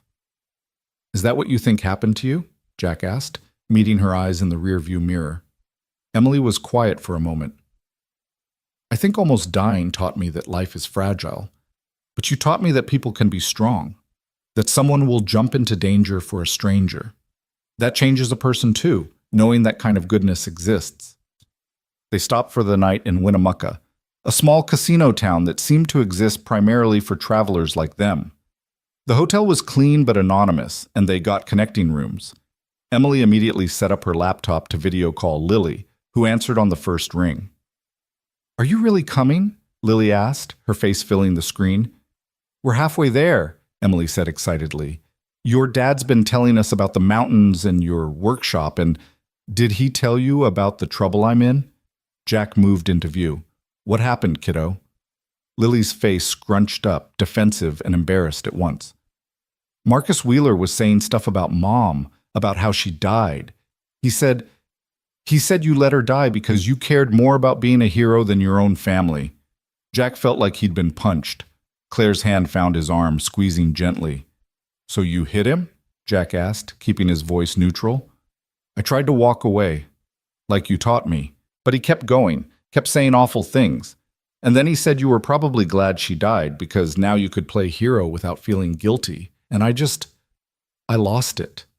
"Oh, honey," Claire said, moving into frame. "That must have been awful." Lily's eyes widened. "Ms. Claire, you're really there?" "We're all coming," Emily chimed in. "Road trip rescue mission." "But how's your mom going to handle Marcus's parents?" Lily asked. "They're horrible. His dad's a lawyer, and they think their kid walks on water." "Let me worry about that," Jack said. "You just sit tight. We'll be there tomorrow afternoon." After they hung up, Emily disappeared into her room to read, leaving Jack and Claire alone in the connecting doorway. "Marcus Wheeler's father is the kind of lawyer who threatens to sue if someone looks at his kid wrong," Jack said. "This is going to be messy." "Good thing you have your own lawyer then," Claire said. "You're a CEO, not a lawyer." I'm a CEO with a law degree and a whole legal team at my disposal." She pulled out her phone. "Give me the principal's number." "Claire, you don't have to—" "Jack, that little boy accused you of being glad your wife died, in front of your daughter. If you think I'm going to let that stand, you don't know me at all." There was a fierceness in her voice that Jack hadn't heard before. This was the woman who ran a tech company, who'd built something from nothing, who'd spent 8 years looking for him. "Why?" he asked suddenly. "Why do you care so much?" Claire looked at him for a long moment. "Because you saved my daughter. Because you're a good man who's been punishing himself for 8 years. Because Lily deserves better than to hear those lies. Because—" She paused, then seemed to gather her courage. "Because somewhere in the last few days, you became important to me. You and Lily, both." Jack didn't know what to say to that, how to process the warmth spreading through his chest. So he did what he always did when emotions got too close.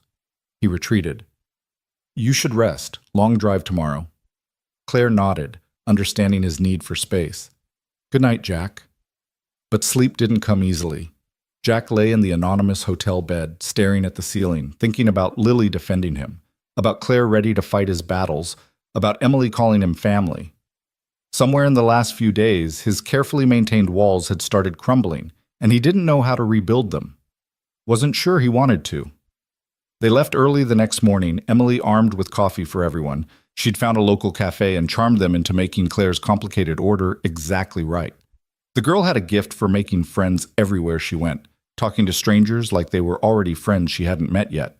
"You're not like most kids your age," Jack observed as they got back on the highway. "Trauma-induced advanced maturity," Emily said matter-of-factly. "Plus, Mom always talked to me like an adult, even when I was little. She said kids rise or fall to meet expectations." "Smart woman, your mom." "The smartest," Emily agreed. "That's why she likes you. She has excellent judgment." Claire made a choking sound from the passenger seat. "Emily!" "What?" "It's true. You haven't dated anyone in like 3 years, and then Jack saves you from a landslide and you're all, Emily Grace Hartley. Stop talking right now."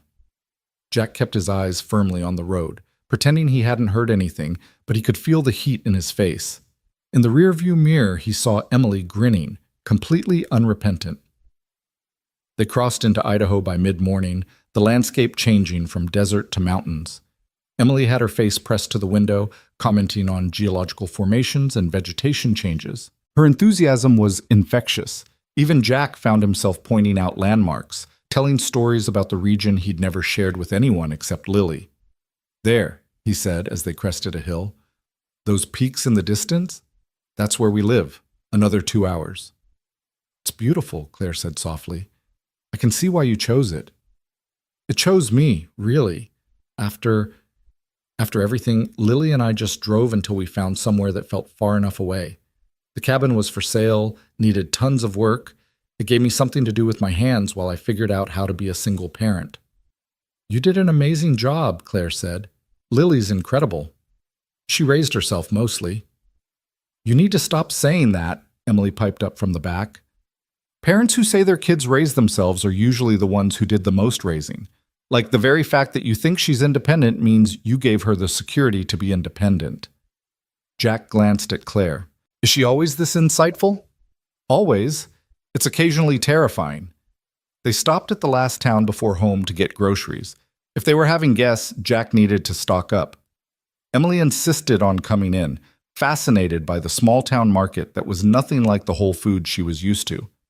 "They have actual butchers," she said in wonder. "Who know the names of the cows?" "Welcome to Montana," Jack said dryly. The checkout clerk, Mrs. Patterson, did a double-take when she saw him with Claire and Emily. "Jack Callahan as I live and breathe, and with company." "Mrs. Patterson, this is Claire and her daughter Emily. They're visiting." Mrs. Patterson's eyes lit up with the kind of interest that meant the entire town would know about his visitors within hours. "How wonderful! Lily must be so excited." "She doesn't know we're coming," Emily offered. "It's a surprise." "Is it now?" Mrs. Patterson was practically vibrating with curiosity. "Well, any friends of the Callahans are welcome here." Outside loading groceries, Claire laughed. "She's going to tell everyone, isn't she?" "Everyone. By the time we get to the cabin, the whole town will have theories about who you are." "And who am I?" Claire asked, something teasing in her voice. Jack looked at her, bruised but smiling, standing in a small-town parking lot 1,000 miles from her CEO life, ready to fight for his daughter, and found he didn't have an answer. Or rather, he had too many answers, none of them simple. "Someone who should be resting instead of taking road trips," he said finally. The road to the cabin was winding, narrow, exactly as treacherous as Emily had hoped. "This is like something out of a movie," she said. "Do you get bears?" "Sometimes. Lily names them all, which I keep telling her is a bad idea." "She names the bears?" Emily was delighted. "What are their names?" "There's Frederick, who likes to knock over trash cans. Maud, who has 3 cubs. And Lily insists there's one called Sir Reginald, but I think she made him up." Claire was laughing now, really laughing, and Jack realized how much he liked the sound, how much he'd missed having laughter in his truck, conversation on these familiar roads. The cabin came into view just as the sun was starting to slant through the trees. It looked different somehow, seeing it through their eyes. Smaller maybe, but also more welcoming than he remembered. Lily must have seen them coming because she burst out the front door, still in her school clothes, a bruise visible on her cheek. "Dad!" She ran to him, and he caught her in a hug that lifted her off her feet. When had she gotten so tall? When had she started looking so much like Sarah? "You okay, kiddo?" "Better now." She pulled back, looking at Claire and Emily with undisguised curiosity. "You really came." "Road trip of the century," Emily said, bouncing on her toes. "Your dad let me pick the music for 3 whole hours." "And you picked what exactly?" Lily asked. "Science podcasts." Lily laughed. "Of course you did." She looked at Claire, suddenly shy. "How are you feeling? Your head, I mean?" "Better," Claire said. "Thanks to your dad. He's been taking good care of us." "He does that," Lily said, giving her father a meaningful look, "even when he pretends he doesn't want to." They moved inside, Emily immediately asking for a tour, Lily obliging with enthusiasm. Jack and Claire were left in the kitchen, surrounded by grocery bags. "Your daughter has a black eye," Claire observed. "Your daughter brought a microscope on vacation. It's portable. It's ridiculous." They were standing closer than necessary, Claire reaching up to touch the stress lines around his eyes. "You're worried about tomorrow, the principal, the parents. It's going to be ugly." The Wheelers don't back down, and they have the kind of influence that makes problems for people like me. People like you? Working class. Single parent, outsider. Claire's hand moved to his cheek. "Jack, I run a company worth $200 million. I have lawyers who make lawyers cry. The Wheelers are about to learn what real influence looks like." "You don't have to "Yes, I do. That's what friends do. They show up. They fight for each other. They take road trips with concussions to help with school drama." "Is that what we are?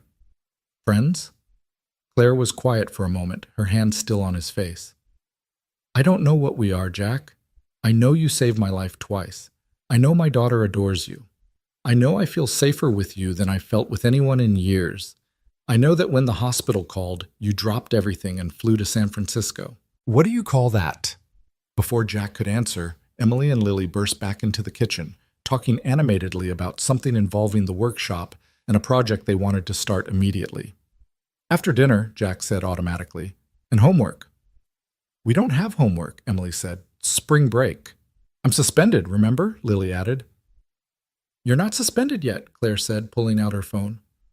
"What time is the meeting tomorrow?" 9 a.m., Lily said. "Dad, seriously, the Wheelers are going to make this into a huge thing. Marcus's mom is on the school board." "Then it's good we have our own huge thing," Claire said, typing rapidly. "Emily, remember Mr. Davidson from the California Education Committee? The one who wanted you to sponsor that STEM program? That's him. His brother runs the Montana Education Department." She looked up from her phone, smiling in a way that was slightly terrifying. "The Wheelers aren't the only ones with connections." Jack stared at her. "You're going to call in favors for a middle school fight?" "I'm going to ensure that a family who's been through enough doesn't get railroaded by bullies with law degrees." She went back to typing. "Also, I'm very good at this. Ask anyone who's tried to hostile take over my company." Dinner was chaotic in the best way. Emily and Lily had immediately bonded, talking over each other about books and science and art. They'd apparently been texting constantly for weeks, sharing inside jokes Jack didn't understand. Watching them together, he saw what Lily had been missing, a friend who understood her, who spoke her language. "We should do an experiment," Emily was saying, "about wood density and water absorption for my science fair project." "We have tons of different wood samples in the shop," Lily said. "Dad saves everything." "I don't save everything. You have a box labeled wood scraps too small to use but too nice to throw away," Lily pointed out. "Those have sentimental value." "They're wood scraps, Dad. Some of them are from important projects." Claire caught his eye, smiling. "A sentimentalist disguised as a pragmatist." "A pack rat disguised as a craftsman," Lily corrected. After dinner, the girls disappeared to the workshop, leaving Jack and Claire on the porch. The night was clear, stars brilliant in a way they never were in cities. Claire was wrapped in one of Jack's flannel jackets, looking somehow both out of place and perfectly right. "Thank you," Jack said suddenly, "for coming for caring about Lily, for all of it. Thank you for letting us, Claire replied, for letting us in, even a little. They sat in comfortable silence, listening to the girls' laughter from the workshop, watching the stars. Jack thought about walls and bridges, about the things we lose and the things we find, about how sometimes salvation comes from unexpected directions. His phone buzzed. An email from the principal, forwarded from Claire's lawyer. After reviewing the situation and speaking with the Montana Department of Education, we've decided to handle this matter with peer mediation rather than suspension. All parties will meet tomorrow to discuss appropriate resolutions. How did you? I told you. Real influence isn't about threatening people. It's about reminding them that actions have consequences and that bullying, whether from children or their parents, won't be tolerated. The Wheelers are going to be furious. Good. Maybe they'll think twice before their son spreads lies about a good man's worst day. Jack looked at her. This woman who'd appeared in his life through disaster but had somehow become something else entirely. I don't know how to thank you. You don't thank family, Claire said simply. Is that what we are now? Family. Claire was quiet for a moment, looking at the stars. My family was just Emily and me for so long, but sitting here watching our daughters become friends, having dinner together, maybe family isn't just about blood. Maybe it's about choosing to show up for each other. Before Jack could respond, the workshop door burst open, Emily and Lily emerging covered in sawdust.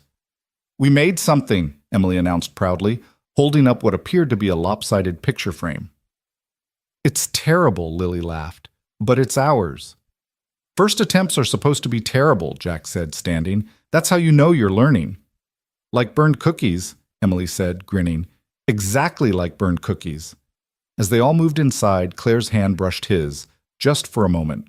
Not holding, just touching. A reminder that he wasn't alone in this anymore. That somewhere between a landslide and a road trip, between disaster and laughter, they'd become something more than strangers, more than friends. Family, maybe. Or at least the beginning of one. The morning of the school meeting arrived gray and tense, with clouds gathering over the mountains like spectators at a fight.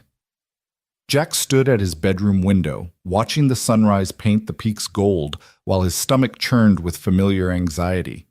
He'd faced down landslides and river currents, but somehow confronting small-town politics in a middle school conference room felt more daunting.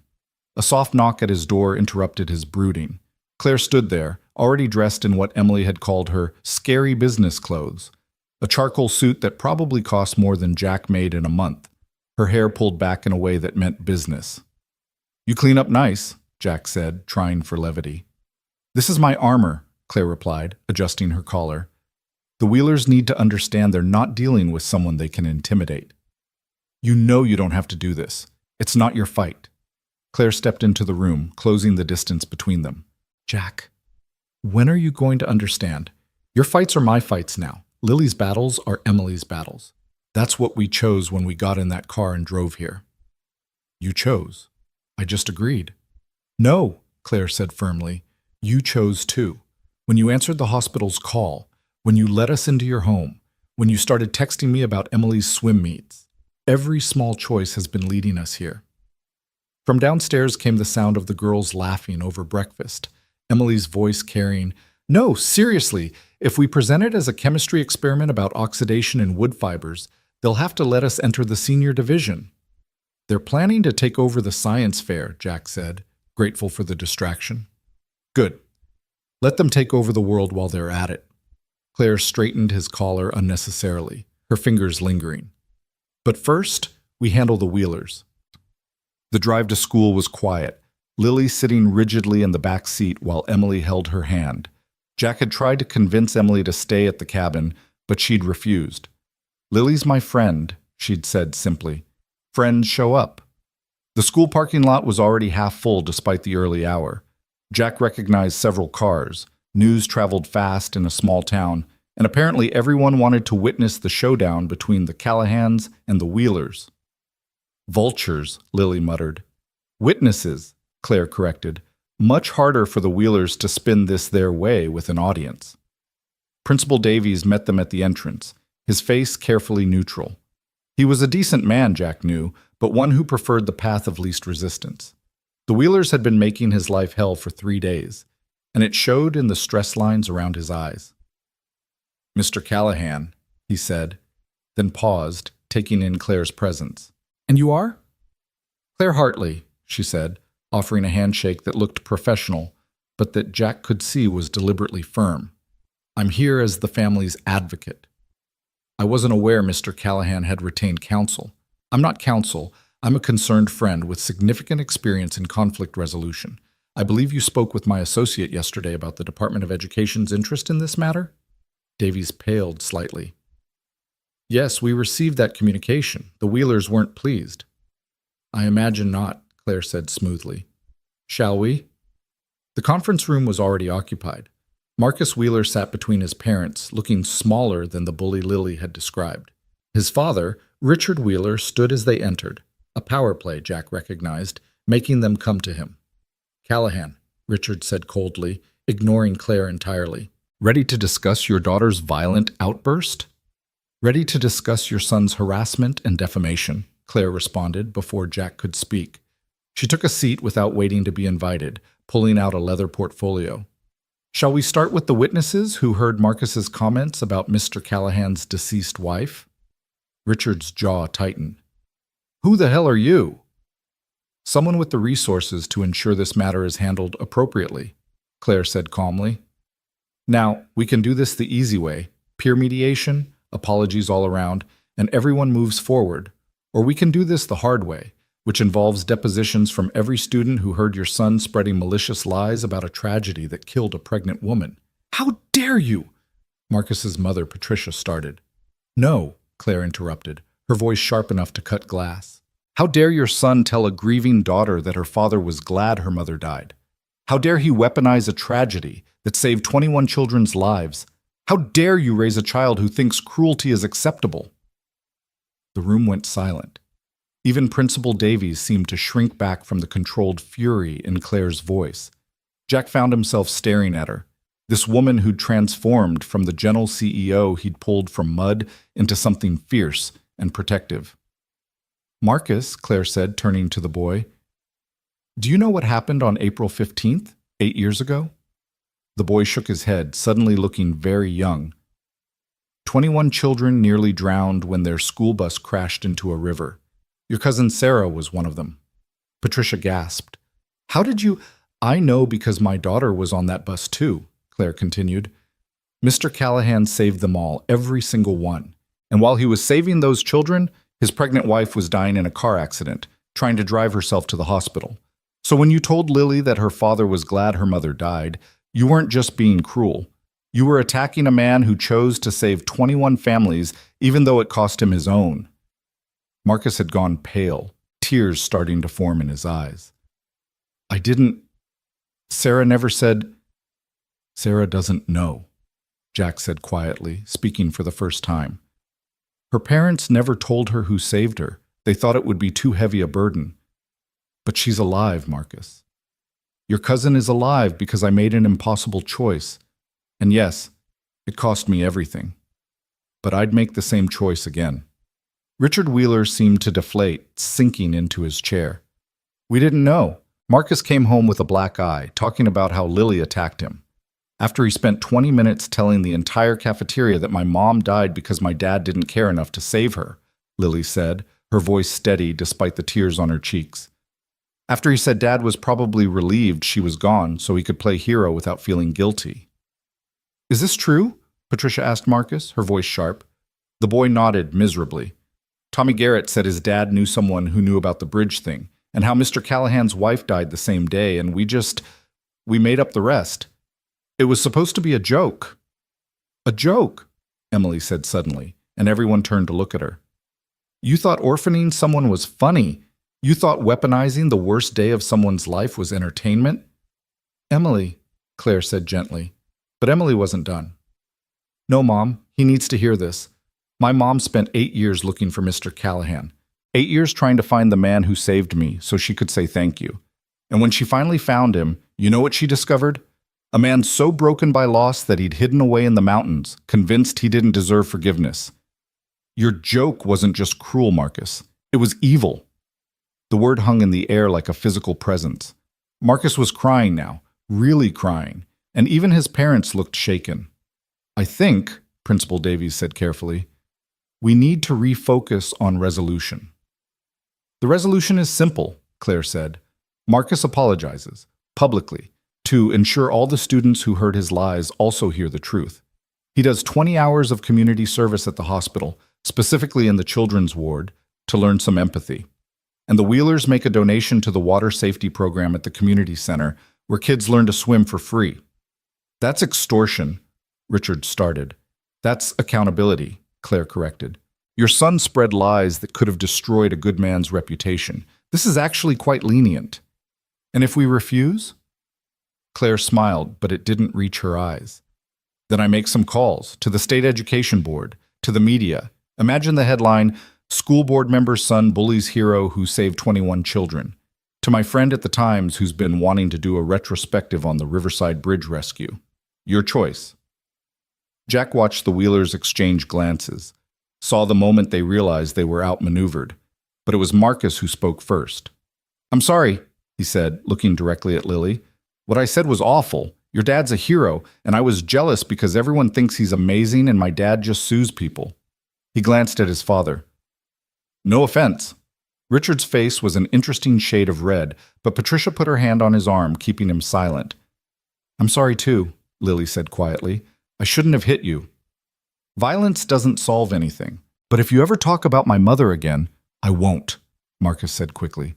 I swear, I'll tell everyone I was lying. I'll tell them the truth about your dad. Principal Davies cleared his throat. Well, that seems like progress. Shall we discuss the specific terms of the resolution? The next hour was paperwork and negotiations, Claire handling everything with the efficiency of someone who'd brokered million-dollar deals. By the time they left, Marcus had a community service schedule, the Wheelers had committed to a substantial donation, and Lily was cleared to return to school the next day. In the parking lot, Richard Wheeler caught up to them. Callahan, he said stiffly, I owe you an apology. We didn't know about what you did. Sarah never told us she was on that bus. Her parents moved here from California when she was 5, never mentioned the accident. Jack nodded, not trusting himself to speak. You saved my niece, Richard continued, his voice cracking slightly. My brother's little girl, and I let my son... He trailed off, then seemed to gather himself. Thank you. For Sarah. For all of them. He walked away before Jack could respond, leaving them standing in the morning sun that had finally broken through the clouds. Well, Claire said lightly, that was fun. Jack laughed, surprising himself. Your definition of fun is terrifying. Mom's negotiation face is scary, Emily agreed. She once made a venture capitalist cry. He deserved it, Claire said. He tried to steal our patent. They drove home in comfortable silence, Lily and Emily already planning their science fair project in the back seat. But as they pulled into the cabin's driveway, they found an unexpected car waiting, a rental with California plates. A woman got out, tall and elegant, with streaks of silver in her dark hair. She looked nervous, almost fragile, clutching a manila envelope. Can I help you? Jack asked, immediately wary. Mr. Callahan? Jack Callahan? Yes. My name is Diana Morrison. Well, Diana Chen now. 8 years ago, my daughter was on a school bus that crashed into a river. Jack felt Claire's hand find his arm, grounding him. I remember, he said carefully. Maylin, my daughter, she was 5, wearing a yellow raincoat that made her look like a duckling. Diana's voice was thick with emotion. She was the last one you pulled out before the bus went under completely. Jack's memory flickered. A tiny girl, almost weightless, completely silent as he'd carried her to shore. She'd stared at him with huge dark eyes, never making a sound even as EMTs checked her over. She's 13 now, Diana continued, pulling a photograph from the envelope. It showed a serious-faced teenager with long black hair holding a violin. She's a musical prodigy, they say, headed to Juilliard's pre-college program. But she's never forgotten you. None of us have. Mrs. Chen, we tried to find you, Diana interrupted. All the families did. We wanted to thank you, to somehow repay you. When you disappeared, we thought maybe you didn't want to be found. But then last month, Mei Lin was researching the accident for a school project, and she found something. Security footage from a gas station near the bridge, from right before the collapse. She pulled out another paper, a grainy printout of a security photo. It showed Jack's old truck at a gas pump, the timestamp reading 2:47 p.m., April 15th, 13 minutes before the bridge collapse. You were on your way somewhere else, Diana said softly. The hospital is in the opposite direction from the bridge. You turned around for us. You chose to come back. Jack's throat was too tight to speak. He'd forgotten about stopping for gas, about the moment of decision when he'd heard the sirens, seen the smoke. We hired an investigator, Diana continued. Found out about your wife, about what it cost you, the families, all 21. We've been meeting, trying to figure out how to acknowledge what you sacrificed. She held out the envelope. This isn't enough. Nothing could ever be enough. But we wanted you to have this. Jack took the envelope with numb fingers, opening it slowly. Inside was a check for a stunning amount, signed by all 21 families. But it was the paper behind it that made his knees weak, a college fund already established, in Lily's name. For your daughter, Diana said, so she can pursue any dream she wants. Art school, if that's what she chooses. It's not compensation. Nothing could compensate for your loss, but it's 21 families saying thank you in the only way we could think of. I can't accept this, Jack said automatically. Yes, you can, Claire said firmly. You will. Diana smiled at Claire, seeming to understand something Jack didn't. You must be the woman from the landslide. The families have been following the story online. We're so glad Jack has someone looking out for him now. Before Claire could respond, more cars began arriving. Within minutes, the driveway was full, families emerging with children of various ages. Jack recognized some of them. The boy with the distinctive birthmark who'd been trapped under a seat. The twin girls who'd held hands the entire rescue, now young women in college sweatshirts. We wanted to do this together, someone said. A father holding a toddler who hadn't even been born when the accident happened. We meet every year on April 15th, but this year we wanted to meet you. What followed was a blur of introductions, tears, and thank yous. 21 families, each with their own story of what had happened after that day. The girl who'd become a paramedic, the boy who'd joined the Coast Guard, the twins who'd started a swimming program for underprivileged kids, lives that had continued, flourished, grown because of 30 seconds of decision on a rainy afternoon. Mei Lin Chen was the last to approach, still clutching her violin case. Without a word, she opened it and began to play. Something classical and complex that Jack didn't recognize but that made his chest ache with its beauty. When she finished, she looked directly at him. I wrote this piece for you, she said simply. It's called The Man Who Turned Around. I'm playing it at my Juilliard audition next month.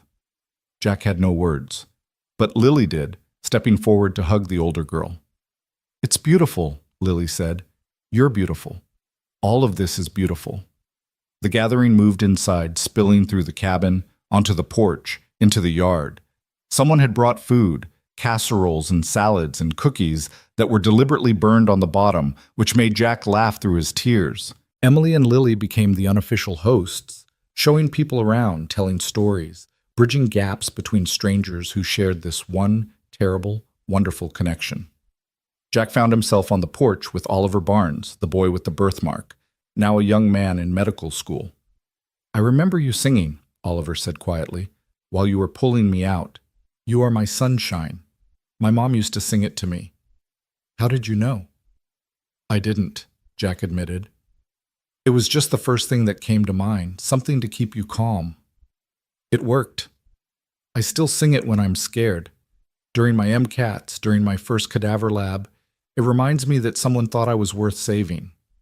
You were. You all were. So was your wife, Oliver said gently.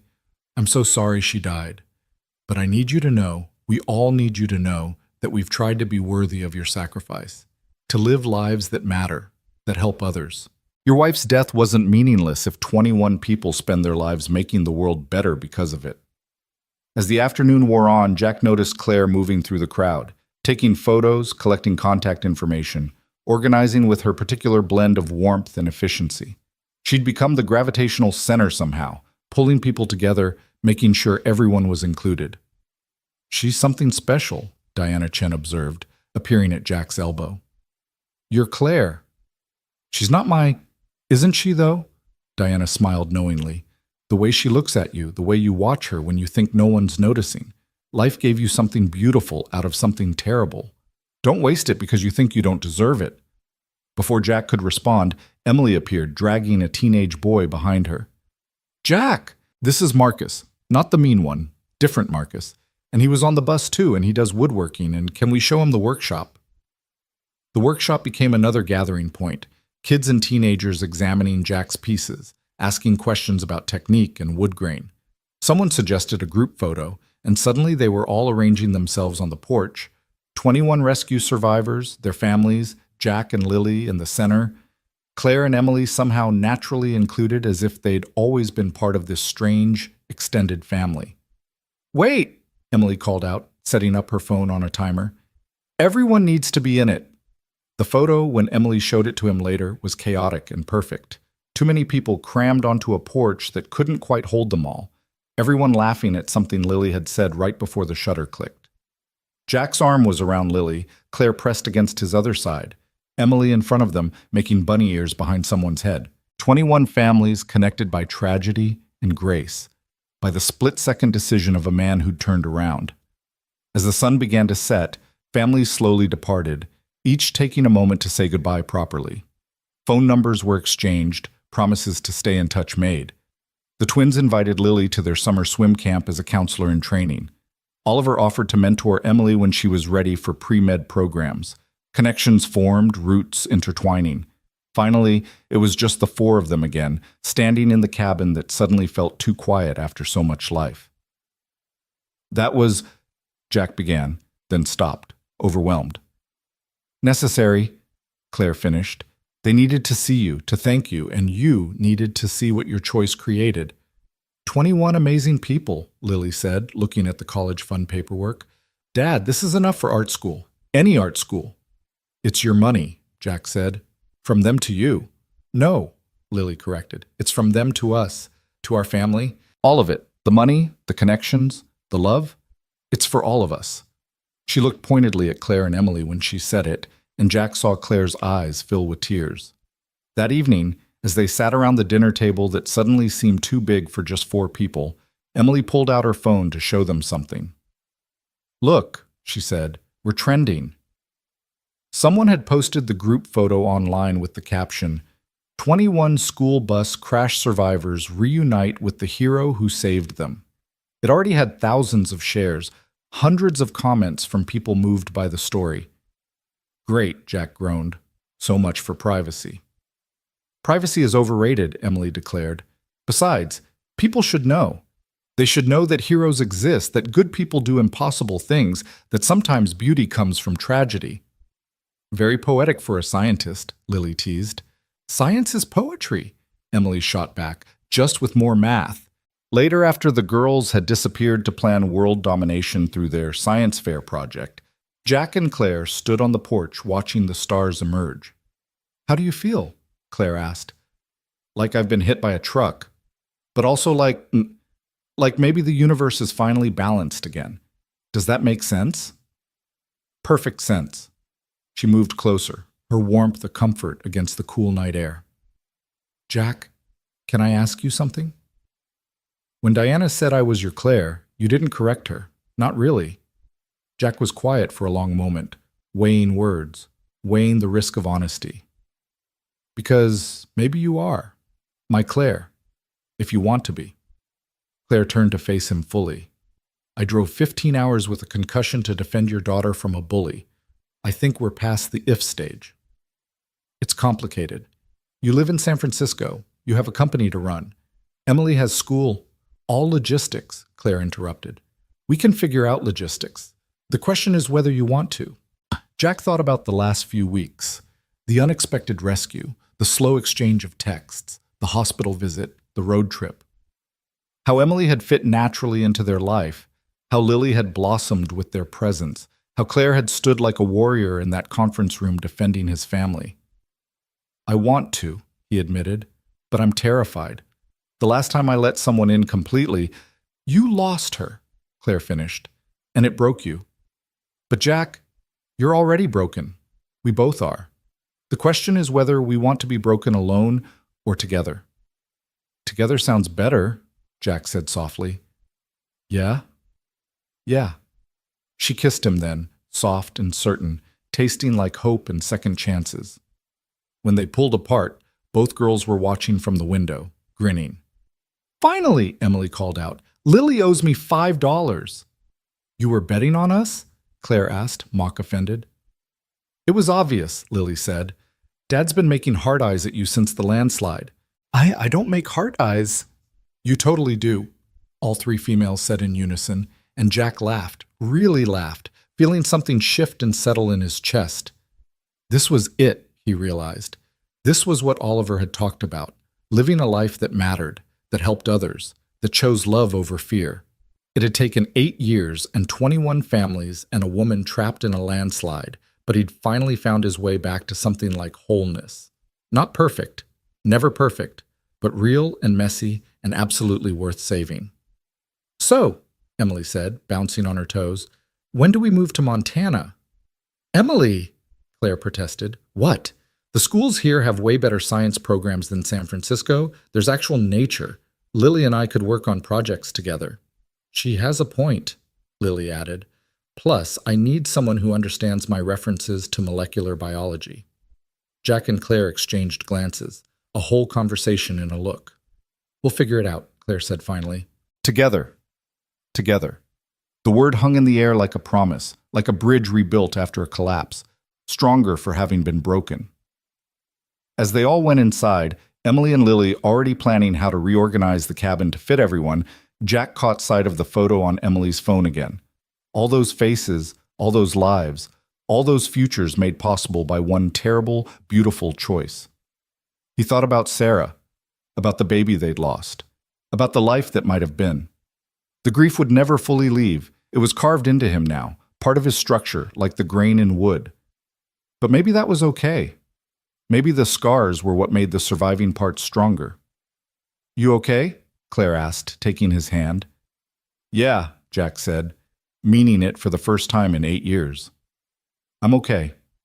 They stood there for a moment, hands linked, listening to their daughters plan their shared future with the confidence of people who'd never learned that some things were impossible. And maybe that was the real gift. Not just the lives saved or the families found, but the possibility of believing once again that tomorrow could be better than yesterday, that love could grow in ground that had been salted with tears. The stars wheeled overhead, indifferent and eternal. But in the warm light of the cabin, 4 people who'd found each other through disaster and grace were writing a new story, one careful word at a time.